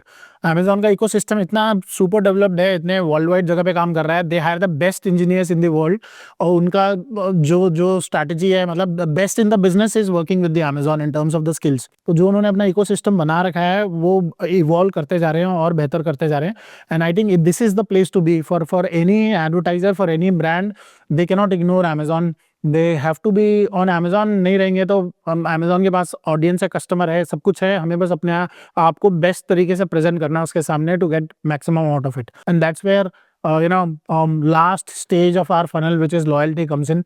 जिस भी ब्रांड ने ऊपर से फनल में पूरा काम किया है and they have given what they have mentioned, they have stuck to their promise, they get lot of repeat business। मतलब हमारे साथ एक डाइपर ब्रांड काम करता है, they do 1.5 crores monthly on Amazon, उसमें से उनका करीब करीब 40% इज रिपीट मंथली। सो 1.5 करोड़ का आप 40% लगा लो कि उनको कुछ नहीं करना है उसके लिए, वो उनसे डाइपर खरीदेगा ही खरीदेगा। सीजनल है, विंटर्स में 40, कभी 50% तक चले जाता है, गर्मियों में 40, 35, 30 तक आ जाता है, बट मोर और लेस 40% रहता है। तो सोचो कि किसी के पास अगर ऐसा कुछ है कि जहाँ पे 50-60 लाख का बिजनेस उसका बन चुका है, आएगा ही आएगा, उसको बस इसको और इवॉल्व करना और स्केल करना कि कैसे मैं इसको और बड़ा कर सकता हूँ, वो किस तरीके से उसको कैसे हेल्प कर सकता है। और ऐसे टूल्स, ऐसे सॉल्यूशंस और ज़्यादा हेल्प करते हैं for them to serve their customers. ठीक है, तो इसमें क्विक कॉमर्स का इंटीग्रेशन भी है क्या? अमेजोन थोड़ा पीछे रह गया है क्विक कॉमर्स की रेस में। पिछले 1.5-2 साल में ब्लिंकिट, ज़ेप्टो, इंस्टामार्ट काफ़ी आगे चले गए हैं। इनमें हम इन सब के साथ काम कर रहे हैं। ब्लिंकिट हमें अमेजोन जैसा लगता है, मतलब कि they have that kind of DNA. वो लोग काफ़ी अच्छे तरीके से बाकी सब में अगर हम एड्स लेवल पे और प्लेटफॉर्म लेवल पे देखेंगे तो Blinkit seems to be quite ahead of others. Quick commerce में अमेजोन ने अमेजोन नाउ लॉन्च किया है। मुझे नहीं पता आप में से कितने लोगों को पता है, आप लोगों ने अगर यूज़ किया है कि नहीं किया है, बट अमेजोन नाउ जो है वो अभी बेटा स्टेज पे मैं कहूँगा। उस पर ऑनबोर्डिंग भी सिर्फ उनकी हो रही है जो अमेजोन पे बेच रहे हैं, मतलब जो ऑलरेडी अमेजोन पे है, जिसका डेटा अमेजोन के पास है, अमेजोन उसी को ले रहा है। And it's more of a invite only, सबके लिए वो ओपन भी नहीं है। तो अमेजोन नाउ का अपना खुद का है, but then Amazon will scale it. As of now it is not that big, but इतने पावरफुल जो सिस्टम्स हैं अमेजोन के पास ऑलरेडी, जो एड सॉल्यूशंस हैं, I don't think it will take much time for Amazon to come up. और जो अभी सिग्नल्स है इकोसिस्टम बाकी प्लेटफॉर्म्स का है, जैसे ब्लिंकिट है या ज़ेप्टो है, ये अमेजोन के मुकाबले मैं बोलूँगा ये बच्चे हैं अभी। जिस तरीके से अमेजोन इवॉल्व हो चुका है, अगर अमेजोन ने वो सेम चीज़ रेप्लिकेट कर ली अपने नाउ के ऊपर, अमेजोन नाउ के ऊपर, I think then in that case quick commerce में अमेजोन बहुत आगे हो जाएगा। क्विक कॉमर्स अगर हम ब्रॉडली भी देखें तो वहाँ पे आप you don't do much of a awareness, you don't do much of a consideration, even purchase है वहाँ पे, but it is more of a impulse kind of a thing that I need it now, so that is what। या branded? हाँ, या branded है कि brand का है और इम्पल्स का है कि भाई कोई स्पेसिफिक ब्रांड का मुझे लेना है तो वहाँ मिल रहा है तो मैं वहाँ से ले लूँगा, ठीक है, और मुझे जल्दी भी मिल जाएगा, अगर और जल्दी मिल सकता है तो वो है। तो वहाँ पे I think quick commerce is something for those जिन्होंने कहीं ना कहीं अपने आप को एस्टैब्लिश कर लिया है, जिनका अपना खुद का बिजनेस का सेटअप हो चुका है। I think for them it is very helpful. We are managing handful of brands on these quick commerce as well. एक खुद ही अभी इन्फेंसी स्टेज में है, ऑनबोर्डिंग बड़ा चैलेंजिंग है यहाँ पे, अभी भी इतने अच्छे से सॉल्व नहीं हुआ है। पैसा वैसा का कुछ रहता ही है, जो कर रहे हैं उनको पता है, पर एसक्यू दे चार्ज ऑल्सो। दूसरा भी वो इतने एडवांस भी नहीं हुए हैं। The signals, the reports that they offer are also very basic. नई नई चीज़ें जो अमेजोन ने बहुत पहले कर दी थी वो सब अभी वो कर रहे हैं, चाहे डे पार्टिंग हो या फिर सिस्टम की रिपोर्ट हो या बहुत बेसिक बेसिक चीज़ें भी हों, तो वो सब चीज़ों पे भी वो काम कर रहे हैं। But I think any brand which is established on Amazon, quick commerce is something that they can not ignore. They have to be on quick commerce. Amazon पे अगर आपका किसी का भी बिजनेस 25-30 लाख का है तो उसको डेफिनेटली कंसिडर करना चाहिए। And quick commerce is for certain type of product like FMCG, these kind of products for home improvement, it is even more important. We have a home cleaning brand Amazon पे, वो they do somewhere around 70 lakh 80 lakh महीने का करते हैं। And quick commerce में they are growing surpass Amazon with the speed that they are going, and it's been just 9 months 10 months on quick commerce, और वो already मतलब 30 से 35 लाख पे आ चुके हैं। आई थिंक जिस पेस पे वो ग्रो कर रहे हैं वो अगले 6 महीने में वो अमेजोन को भी पीछे छोड़ देंगे, जिस पेस पे उनका क्विक कॉमर्स में है। तो quick commerce is something that can not be ignored. I think it is something that should be considered and is a serious stuff. Sir मेरा क्वेश्चन है, डीएसपी और एएमसी को एक्सेस कैसे करना है? क्योंकि हमारे सर्विस सेंटर अकाउंट पे मैंने अभी तक डीएसपी और एएमसी का कोई ऑप्शन नहीं देखा। DSP is not given to brands और सेलर, सो DSP का एक्सेस आपको नहीं मिलेगा। DSP आप किसी या तो अमेजोन के साथ खुद या फिर कोई एजेंसी, जैसे हमारी एजेंसी है रिग्रो मीडिया, ऐसी किसी एजेंसी के साथ ही DSP आप रन कर सकते हो। खुद से ब्रांड नहीं रन कर सकते DSP। AMC का एक्सेस है, शायद आपने देखा नहीं होगा ढंग से। आप जब अपने कैंपेन मैनेजर में जाएंगे तो वहाँ पे आपको लेफ्ट साइड में ही ब्रांड स्टोर और मेन्यू में बहुत सारे ऑप्शंस हैं, रिपोर्ट जहाँ से जनरेट करते हैं, वहीं पे आपको अमेजॉन मार्केटिंग क्लाउड लिखा हुआ आएगा। वो सबके लिए अनेबल हो चुका है, तो वो हर एक एडवर्टाइज़र को दिख रहा है, वो आपको भी दिखेगा। आप उस पर जब क्लिक करेंगे तो वो फिर आपको AMC का डैशबोर्ड है उस पर ले जाता है, जहाँ पे इनसाइट्स और ऑडियंसेस दोनों को लेके इन्फॉर्मेशन है, और वो सिर्फ आपके ब्रांड के, आपका जो सेलर एक्सपीरियंस अभी तक जो डेटा पॉइंट्स है उसके बेसिस पे वो सारा इन्फॉर्मेशन अवेलेबल है। फिर आपको उसको जनरेट करना पड़ेगा। उसमें कुछ कुछ टेम्पलेट्स हैं, जैसे अगर आप इनसाइट्स जनरेट करना चाहते हो तो part to conversion for example अगर हम बात करें, या टाइम टू कन्वर्जन, तो ये सारी रिपोर्ट्स हैं, वो आपको दिखा देगा कि जो जो एड टाइप्स आप रन करते हो उसमें कैसे कैसे कन्वर्जन आ रहा है, या कितने टाइम में कन्वर्जन आ रहा है, कितना परसेंटेज 24 घंटे में कन्वर्ट होते हैं, कितने आपके 7 दिन ले लेते हैं, 14 दिन ले लेते हैं, या फिर ऑडियंसेस भी उसमें आप बना के उनको टारगेट कर सकते हो। बट वो आपको मतलब खुद से शुरू करना पड़ेगा, पहले सिर्फ आपको वो डिफ़ॉल्ट डेटा देगा, बट वो है अवेलेबल सबके लिए। स्पॉन्सर्ड एड्स के लिए एएमसी अवेलेबल है। क्या वीडियो एड्स जो चलते हैं अमेजोन पेज पे वो मोर एक्सपेंसिव होते हैं then sponsored ads? I think sponsored product सबसे सस्ता होता है, क्योंकि वो सबसे ज़्यादा उसकी इन्वेंट्री अवेलेबल है। जो वीडियो एड्स हैं, वीडियो एड्स में स्पॉन्सर्ड ब्रांड जो ऐड है, उसकी सर्च पेज पे 1 या 2 प्लेसमेंट ही है, और प्रोडक्ट पेज पे भी उसकी 3 प्लेसमेंट्स हैं, तो वो बहुत लिमिटेड प्लेसमेंट्स हैं। एंड इसकी वजह से जो है वो कंपैरेटिवली थोड़ा महंगा हो जाता है। बट देन अगेन डिपेंड करता है कैटेगरी टू कैटेगरी। कई कैटेगरी जहाँ स्पॉन्सर्ड प्रोडक्ट बहुत महंगा है, वहाँ पे स्पॉन्सर्ड ब्रांड भी लगभग उतना ही आता है। या कई कैटेगरी ऐसी हैं जहाँ पे कि कॉमन प्रोडक्ट्स बिक रहे हैं, तो वहाँ पे बहुत सारे एडवर्टाइजर्स इन्वेस्ट ही नहीं कर रहे हैं ब्रांड के वीडियो बनाने के लिए, तो वहाँ पे सस्ता है वहाँ पे भी। बट देन कॉमनली यस थोड़ा महंगा है, क्योंकि प्लेसमेंट कम है, और अर्ली अडॉप्टर्स जो हैं उनको ज़्यादा बेनिफिट मिल रहा है, और जो बाद में लेट कर रहा है उसको उतना ही ज़्यादा टाइम लगेगा और उतना महंगा होगा उसके लिए। कोई शुरू करना चाहते हैं, जैसे कॉलेज गोइंग स्टूडेंट होते हैं, लड़कियां होती हैं, उनको की चेन या इयररिंग्स या मतलब जो 200 या 300 रुपए तक का आते हैं, अगर वो शुरू करना चाहता है अमेजोन पे, तो मतलब उसका क्या वो फ्रेमवर्क रहेगा, कितनी इन्वेस्टमेंट चाहिए, कितने एड पे स्पेंड किया जाए, और कितना इसको स्केल कर सकते हैं? श्योर। अगर ये कैटेगरी है जहाँ पे हम स्कूल गोइंग, कॉलेज गोइंग जो हमारा कस्टमर ऑडियंस है, तो टिपिकली ये ऐसा ऑडियंस है जो इन्वेस्ट नहीं कर सकता है, जो ज़्यादा पैसा नहीं लगा सकता है, और ये ऑडियंस जो होता है ये सस्ता प्रोडक्ट्स ही देखता है। एज अ बिजनेस ओनर हमको पहले तो ऐसे ऑडियंस के ऊपर जाना चाहिए कि जिसकी परचेजिंग पावर ज़्यादा हो। तो पहले तो वो है, बट अगर मान लीजिए हम इस पे भी अगर फोकस करना चाहते हैं, तो एक और चीज़ जो हमें देखनी पड़ेगी वो है कि बैरियर टू एंट्री कितना है। अगर कोई शुरू करना चाह रहा है, तो अगर इतना इजी होगा किसी के लिए भी प्रोडक्ट को सोर्स कर पाना और प्लेटफॉर्म पे आके बेच पाना, तो कॉम्पिटिटिवनेस बहुत ज़्यादा हो जाएगी, क्योंकि फिर बहुत सारे लोग बेच रहे हैं और डिफरेंशिएशन कोई नहीं है। प्राइसिंग पे ही फिर बात आ जाएगी कि सामने वाला 300 में बेच रहा है, मैं 250 का बेच लूँ। तो ये एक चैलेंजिंग कैटेगरी रहेगी for somebody to venture into this.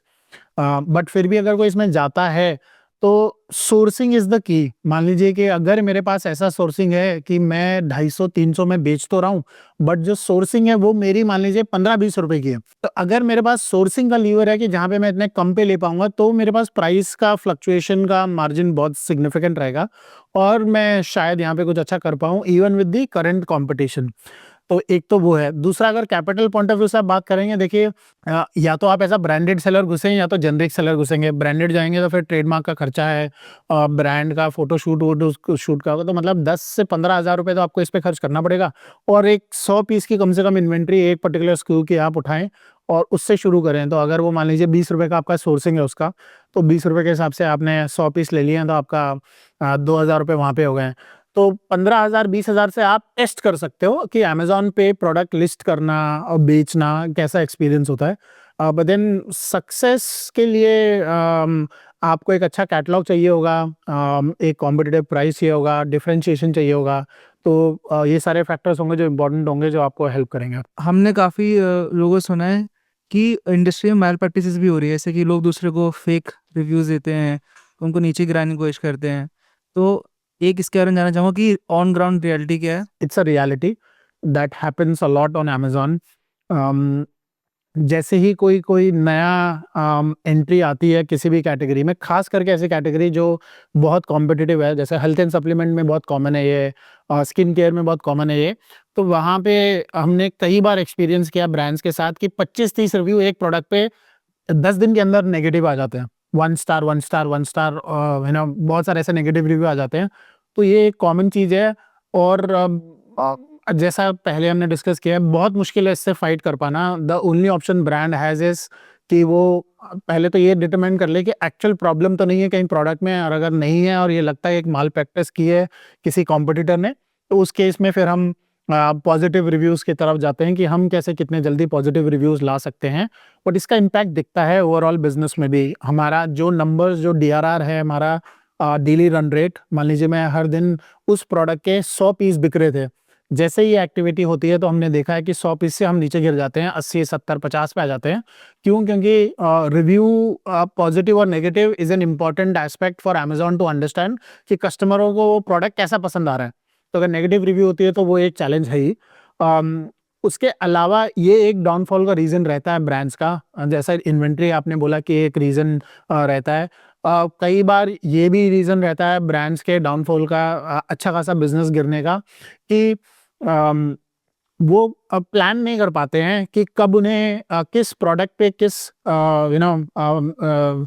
किस कैटेगरी में जो प्रोडक्ट जो बेच रहे हैं उसी प्रोडक्ट में उसी कैटेगरी में रह के हम काम करते हैं। फॉर एग्जांपल कि अगर कुछ नया आ रहा है मेरी कैटेगरी में और मैं उसके साथ अडेप्ट नहीं हो पा रहा हूँ एज अ ब्रांड, तो हमने देखा है कि बहुत बार ब्रांड्स जो हैं वो स्ट्रगल करते हैं, क्योंकि कोई भी प्रोडक्ट अमेज़न पे जो बिकते हैं इन जनरल उनकी लाइफ साइकिल 5 साल की है, अनलेस की प्रोडक्ट जो है वो इवॉल्व होता रह रहा है। जैसे फॉर एग्जांपल फ़ोन्स हैं, न्यू मॉडल आते हैं, न्यू टेक्नोलॉजी आती है तो वो इवॉल्व होते रहते हैं। वरना अगर मान लीजिए मैं कोई टी-शर्ट बेच रहा हूँ या मैं कोई शूज़ बेच रहा हूँ, तो टिपिकली हमने 3 से 5 साल का साइकिल देखा हुआ है, जिसमें से पहले 3 से 6 महीने जो रहते हैं वो एस्टैब्लिशिंग के फेज़ रहते हैं। उसके बाद अगले 1.5-2 साल एकदम स्पीक इंक्रीज ग्रोथ होता है ब्रांड के उस पर्टिकुलर प्रोडक्ट के बिजनेस में, और करीब-करीब 2 ढाई साल के बाद वो प्लेटू होने लग जाता है और वो 3 साल 4 साल और 4 साल के बाद वो फिर डिक्लाइन होने लग जाता है, अगर वो सेम प्रोडक्ट है, उसमें कोई इनोवेशन नहीं हो रहा है तो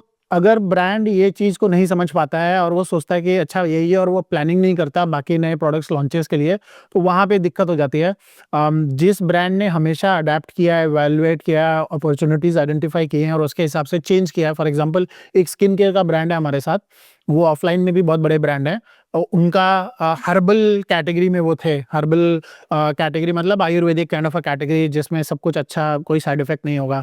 बट उन्होंने देखा कि मार्केट में पिछले 3-4 साल से डर्मा केयर जो है बहुत ज़्यादा बिक रहा है, बहुत ज़्यादा आ रहा है। डर्मा जिसमें केमिकल्स यूज़ होते हैं बेसिकली।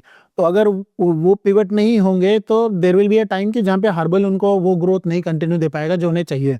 तो उन्होंने पिछले 3 महीने 4 महीने में मतलब काम किया, 3-4 महीने पहले उन्होंने डर्मा केयर अपनी लॉन्च की है। तो वहाँ पे अब हम क्या किया, अब उनके डर्मा को बाकी जो एग्जिस्टिंग प्लेयर्स हैं जो 1 महीने में उनके एक-एक स्क्रू जो है वो 10-10 20-20 हज़ार यूनिट बेच रहे हैं, वहाँ पे वो पुश करके एटलीस्ट अभी 1000 पीसेस पे उनका एक सिंगल प्रोडक्ट, मतलब डर्मा केयर में बहुत सारी रेंज है बट 1000 का एक हो गया, 1000 कोई है, 500 कोई बिक रहा है यूनिट्स।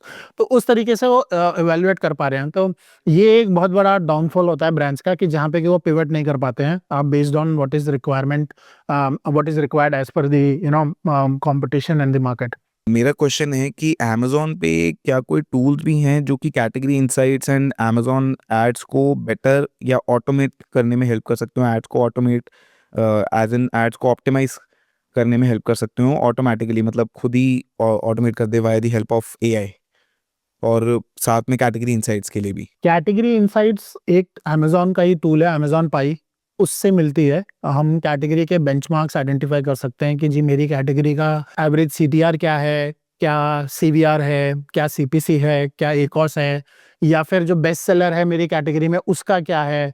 तो ये पाई से ही मिल सकता है, क्योंकि ये इन्फॉर्मेशन देने के लिए कैटेगरी में सारे प्लेयर्स का इन्फॉर्मेशन होना चाहिए और वो थर्ड पार्टी टूल को अमेज़न देता नहीं है। तो it's just the Amazon Pi tool which is native to India marketplace. तो इंडिया में वो टूल अवेलेबल है, उससे हमको इन्फॉर्मेशन मिल जाती है व्हिच इज़ वेरी हेल्पफुल। इसके अलावा अगर हमें ऑटोमेशन पे चेक करना है तो ऑटोमेशन में क्या है कि अमेज़न का जो खुद का ऑटोमेशन है, खुद से अमेज़न ने ऑप्शंस दे रखे हैं कि आप कुछ रूल्स सेटअप कर सकते हो बजट लेवल पे, बिड लेवल पे, बट वो बहुत बहुत इनिशियल लेवल पे है, बहुत इन्फेंसी लेवल पे है वो अभी। There are third party tools that you can use which are much advanced, which have automation, which have AI, machine learning into it. So we use one such tool. It's called PackView.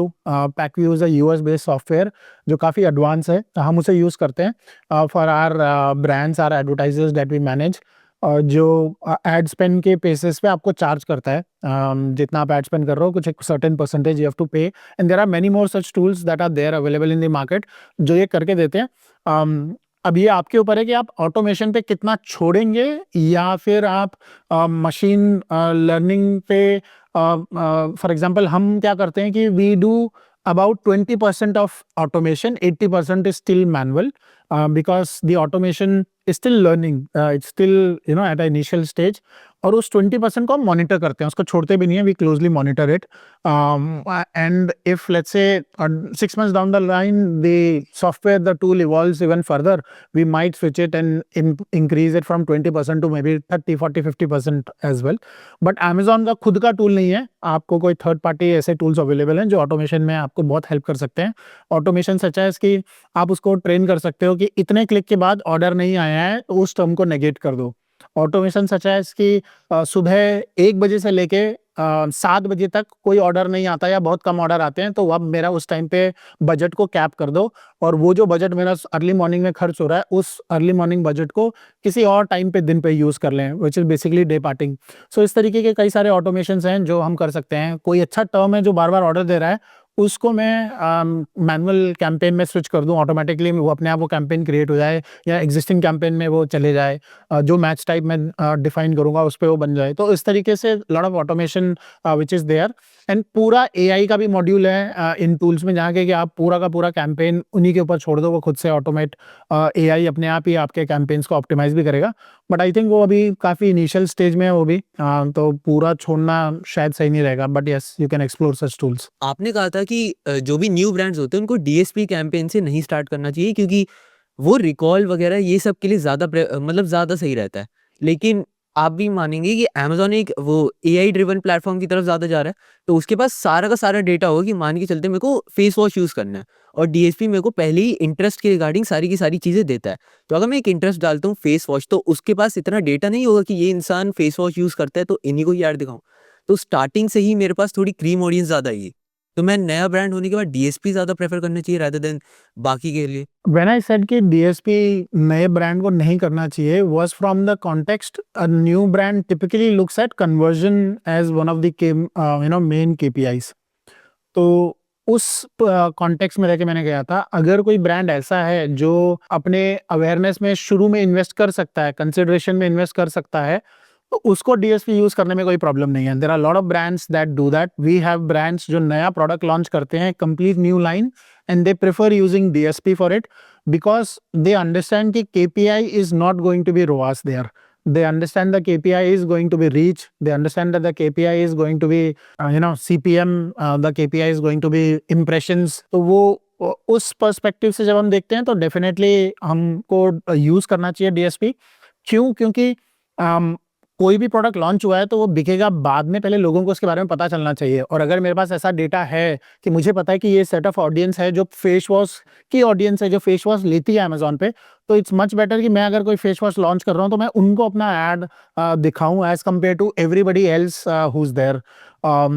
तो वो ज़्यादा बेहतर रहेगा. बिल्कुल. तो उस case में अगर brand is mature enough to understand कि डीएसपी कैसे उसे हेल्प कर सकता है, then definitely it should be considered. And we do that for a lot of brands in our case. क्या अमेज़न रिस्ट्रिक्ट करता है कि हम अमेज़न के ऊपर कोई चीज़ महंगी कर दें और अपनी वेबसाइट पर सस्ती, कि हमें अमेज़न की जो कमीशन है वो सब बचानी है कि अपनी वेबसाइट के ऊपर सारा ट्रैफिक लेके जा सके? Amazon इतना बड़ी कंपनी है कि उनका काम ही यही है चेक करते रहना कि जो प्रोडक्ट यहाँ बिक रहा है वो कहीं और बिक रहा है और इससे सस्ता तो नहीं बिक रहा है. So Amazon, they keep checking it and if they find it anywhere else, then they highlight. या तो वो आपका बाय बॉक्स छीन लेंगे आपसे, मतलब आप नहीं बेच पाओगे उसको, या फिर दे विल नोटिफाई यू कि इसको आप ना करो ऐसा, उस पर करेक्टिव एक्शन लो. क्योंकि आप अमेजोन से कम प्राइस में आपको नहीं बेच सकते हो. ये आप जब उनके साथ साइन अप करते हो पहली बार तो ये इनके टर्म्स एंड कंडीशन पे लिखा हुआ है कि अमेजोन विल बी, जो रॉक बॉटम प्राइस कहीं और रहेगा उसको मैच करोगे आप, उससे कम पे आप नहीं बेचोगे. तो वो चेक भी करते रहते हैं. बहुत केसेस में वो ये हाईलाइट भी करते हैं. छोटे मोटे लेवल पे नहीं है, बट जहाँ पे भी एक डिसेंट साइज का बिजनेस आ जाता है वहाँ हमने बहुत बार देखा है कि अमेजोन ने किसी न किसी तरीके से नोटिफाई किया है सेलर को, और या फिर बाय बॉक्स ही छीन लिया है ताकि वो बेच ही ना पाए अमेजोन पे. फिर coupon code is separate. Coupon code is that you can apply. जैसे वेबसाइट में मैं कूपन दे दिया मान लो और उससे और सस्ता हो गया, वो अलग है. But the price that is visible to a customer की वेबसाइट पे जाएगा बिना कूपन के, और जो अमेजोन पे वो बेस होना चाहिए. उसके बाद कूपन लग के और सस्ता हो सकता है. जैसे अमेजोन नहीं चाहता कि कोई भी रीसेलर के पास उनका कस्टमर का डेटा जाए। तो एज अ हम ब्रांड हम क्या कर सकते हैं, जैसे कि eight the end of the day वो हमारे पास भी हमारी वेबसाइट पाए और उनका डेटा दे सके। जैसे कि अगर कोई इलेक्ट्रॉनिक ब्रांड ऐसे इनका है, तो वो तो अपनी वारंटी से ला सकते हैं कस्टमर को अपनी वेबसाइट पे। तो हम एज अ कोई और इंडस्ट्री, जैसे कि लेट्स से हम हेल्थ केयर इंडस्ट्री में हम कोई सप्लीमेंट बेच रहे हैं, तो हम कैसे उनको डेटा ले सके at the end of the day. Compelling reason होना चाहिए। अगर आपने कोई भी रीजन दे दिया, नहीं करते लोग। आपको ये ढूंढना है कि उसको मैं क्या रीजन दूं कि जिसकी वजह से वो एक एक्स्ट्रा पेन लेगा, वरना लोग देखते हैं और उस कागज को फेंक देते हैं। इनका इलेक्ट्रॉनिक है, ये बेच रहे होंगे ना, अप्लायंसेस बेच रहे हैं, इसमें भी नहीं करते हैं लोग रजिस्ट्री वारंटी। मुझे याद नहीं है मैंने आज तक इतने अप्लायंसेस खरीदे हैं, मैंने कभी वारंटी रजिस्टर करा हो, नहीं करते हैं लोग। आपको उनको एक रीजन देना पड़ेगा। जैसे चलो अप्लायंसेस में तो वारंटी रजिस्ट्रेशन एक है, बट अगर कोई ऐसा और प्रोडक्ट टी शर्ट है, तो उस केस में फिर आपको कंपेलिंग रीजन देना है। जैसे कि फॉर एग्जांपल हम सोचते हैं कि अच्छा इसका प्रोडक्ट ऐसा तो क्या दें। अगर टी शर्ट किसी का होगा तो if I have to think reason, then I will think of it as कि मैं उसको एक इंसर्ट कार्ड में उसको एज अ लकी कस्टमर बोलूंगा कि you are one of our chosen lucky customers, to claim your free product please scan this, ठीक है, या फिर your next purchase this much off scan this. तो इस तरीके से कोई एक reason based on what is my current ticket size मैं उसको दूंगा, ताकि वो टेम्प्ट हो सके उसको स्कैन करने के लिए। अगर 20% भी लोगों ने स्कैन किया तो माय जॉब इज डन। अगर मान लें 100 प्रोडक्ट्स मेरे ऐसे बाहर गए थे, उसमें से 20 ने स्कैन कर लिया था, तो मेरे पास उनका डेटा अगर आ रहा है तो it is working pretty much well for me. आप रिव्यू नहीं मांग रहे हो। आप अमेजोन के टर्म्स में क्या है कि आप रिव्यू मांग सकते हो, बट आप कंडीशनल रिव्यू नहीं मांग सकते हो। If you like my product give review, ऐसा नहीं। आप ये बोल सकते हो कि please rate us on Amazon, that is allowed, ठीक है। दूसरा, आप अमेजोन का जो कस्टमर को ये बोल रहे हो, आप उसके कस्टमर को फ्री कुछ दे रहे हो। आप उसको ये नहीं बोल रहे हो कि come to my website and buy from my website. तो आप अमेजोन के कस्टमर को अमेजोन के इकोसिस्टम से बाहर नहीं ले जा सकते हो। तो ये सब आपके वायलेशंस हैं। बट अगर आप एक न्यूट्रल लैंग्वेज यूज कर रहे हो तो smartly you can do it, and Amazon उसमें कुछ नहीं करेगा कि आप उसके कस्टमर को रिवॉर्ड कर रहे हो, अगर इन टर्म्स ऑफ कि फ्री प्रोडक्ट आप लो, एक्सटेंडेड वारंटी लो या कुछ भी ऐसा। ठीक है, तो मोटा मोटी जो मुझे समझ में आई है कि ब्रांड के लिए आज के टाइम पे सोशल मीडिया पे एक्टिव होना बहुत इंपॉर्टेंट हो गया, क्योंकि उनके लिए ब्रांडिंग एफर्ट करना बहुत इंपॉर्टेंट हो गया। अगर वो ब्रांडिंग एफर्ट्स करते हैं, अवेयरनेस करते हैं, जिसकी वजह से उनका फनल एक्टिव होता हुआ दिखाई देगा। अवेयरनेस के बाद में अगर आप लोगों के दिमाग में रहोगे तो तभी आपको लोग कंसिडर करेंगे। आपकी प्रोडक्ट की प्राइसिंग, ऑफर और जो इमेजेस वगैरह है वो सही होनी चाहिए। उसके बाद में अगर हमारे पास में ब्रांडेड सर्चेस ज़्यादा आ रही है, दिस मीन्स कि हमारा फनल सही तरीके से काम कर रहा है। साथ में जो अमेजोन ने अभी क्लाउड निकाला है वो सभी को यूज़ करना चाहिए, क्योंकि उसके अंदर उस लेवल के कंट्रोल्स आ रहे हैं जो शायद पहले पॉसिबल नहीं थे। हम अलग अलग ऑडियंस बना के अलग अलग फनल की कैटेगरी के अंदर नर्चर कर सकते हैं उसके थ्रू। प्लस एक D2C ब्रांड के लिए आज क्विक कॉमर्स भी बहुत इंपॉर्टेंट होता हुआ दिखाई दे रहा है, तो उसको भी कंसिडर करें अपने पार्ट के अंदर। और अगर नया ब्रांड है तो मेरे को ऐसा पर्सनली लगता है नए ब्रांड के लिए क्विक कॉमर्स में अगर ओपनिंग मिलती है तो आपको बहुत ही तेजी से स्केलेबिलिटी मिल सकती है। तो मेरी जान पहचान में बहुत सारे ऐसे लोग हैं जिन्होंने अपना ब्रांड स्टार्ट क्विक कॉमर्स से कर रहे हैं और बहुत तेजी से स्केल कर रहे हैं। प्लस अगर आप ऑलरेडी अमेजोन पे एस्टैब्लिश हो तो एक जगह से कैश का हो तो बनी गई है, पैसा तो आ ही रहा है, तो क्विक कॉमर्स अगेन आपका बिजनेस ग्रो करने में हेल्प कर सकता है। यस, ठीक है? यस। कुछ आप बोलना चाहोगे finally? I think it is the full funnel that is going to get activated. जो नहीं full funnel के पीछे जाएगा वो they are going to be left behind. और उसमें full funnel में सारे ad solutions को आपको consider करना पड़ेगा, जिसमें DSP sits at the top, and then sponsor product brand display हम use कर ही रहे हैं, and AMC which is giving us a very clear signals कि कौन कब खरीद रहा है, कैसे खरीद रहा है, किस जर्नी से खरीद रहा है, and audience creation through the AMC। तो ये फुल फनल है Amazon, that is the way it is going towards, and that's where every brand should be considering. चलिए, थैंक यू फॉर वॉचिंग। और इसी के साथ पे हमारी आज की वीडियो खत्म होती है। उम्मीद करता हूं आपको मजा आया होगा और सीखने को मिला होगा, और जो बताया गया उसको अप्लाई भी करोगे। बाय, गुड नाइट, शब खुदा हाफिज़, गुड मॉर्निंग, आफ्टरनून, जब भी वीडियो देख रहे हैं। जय हिंद, वंदे मातरम, दुआ में याद रखना।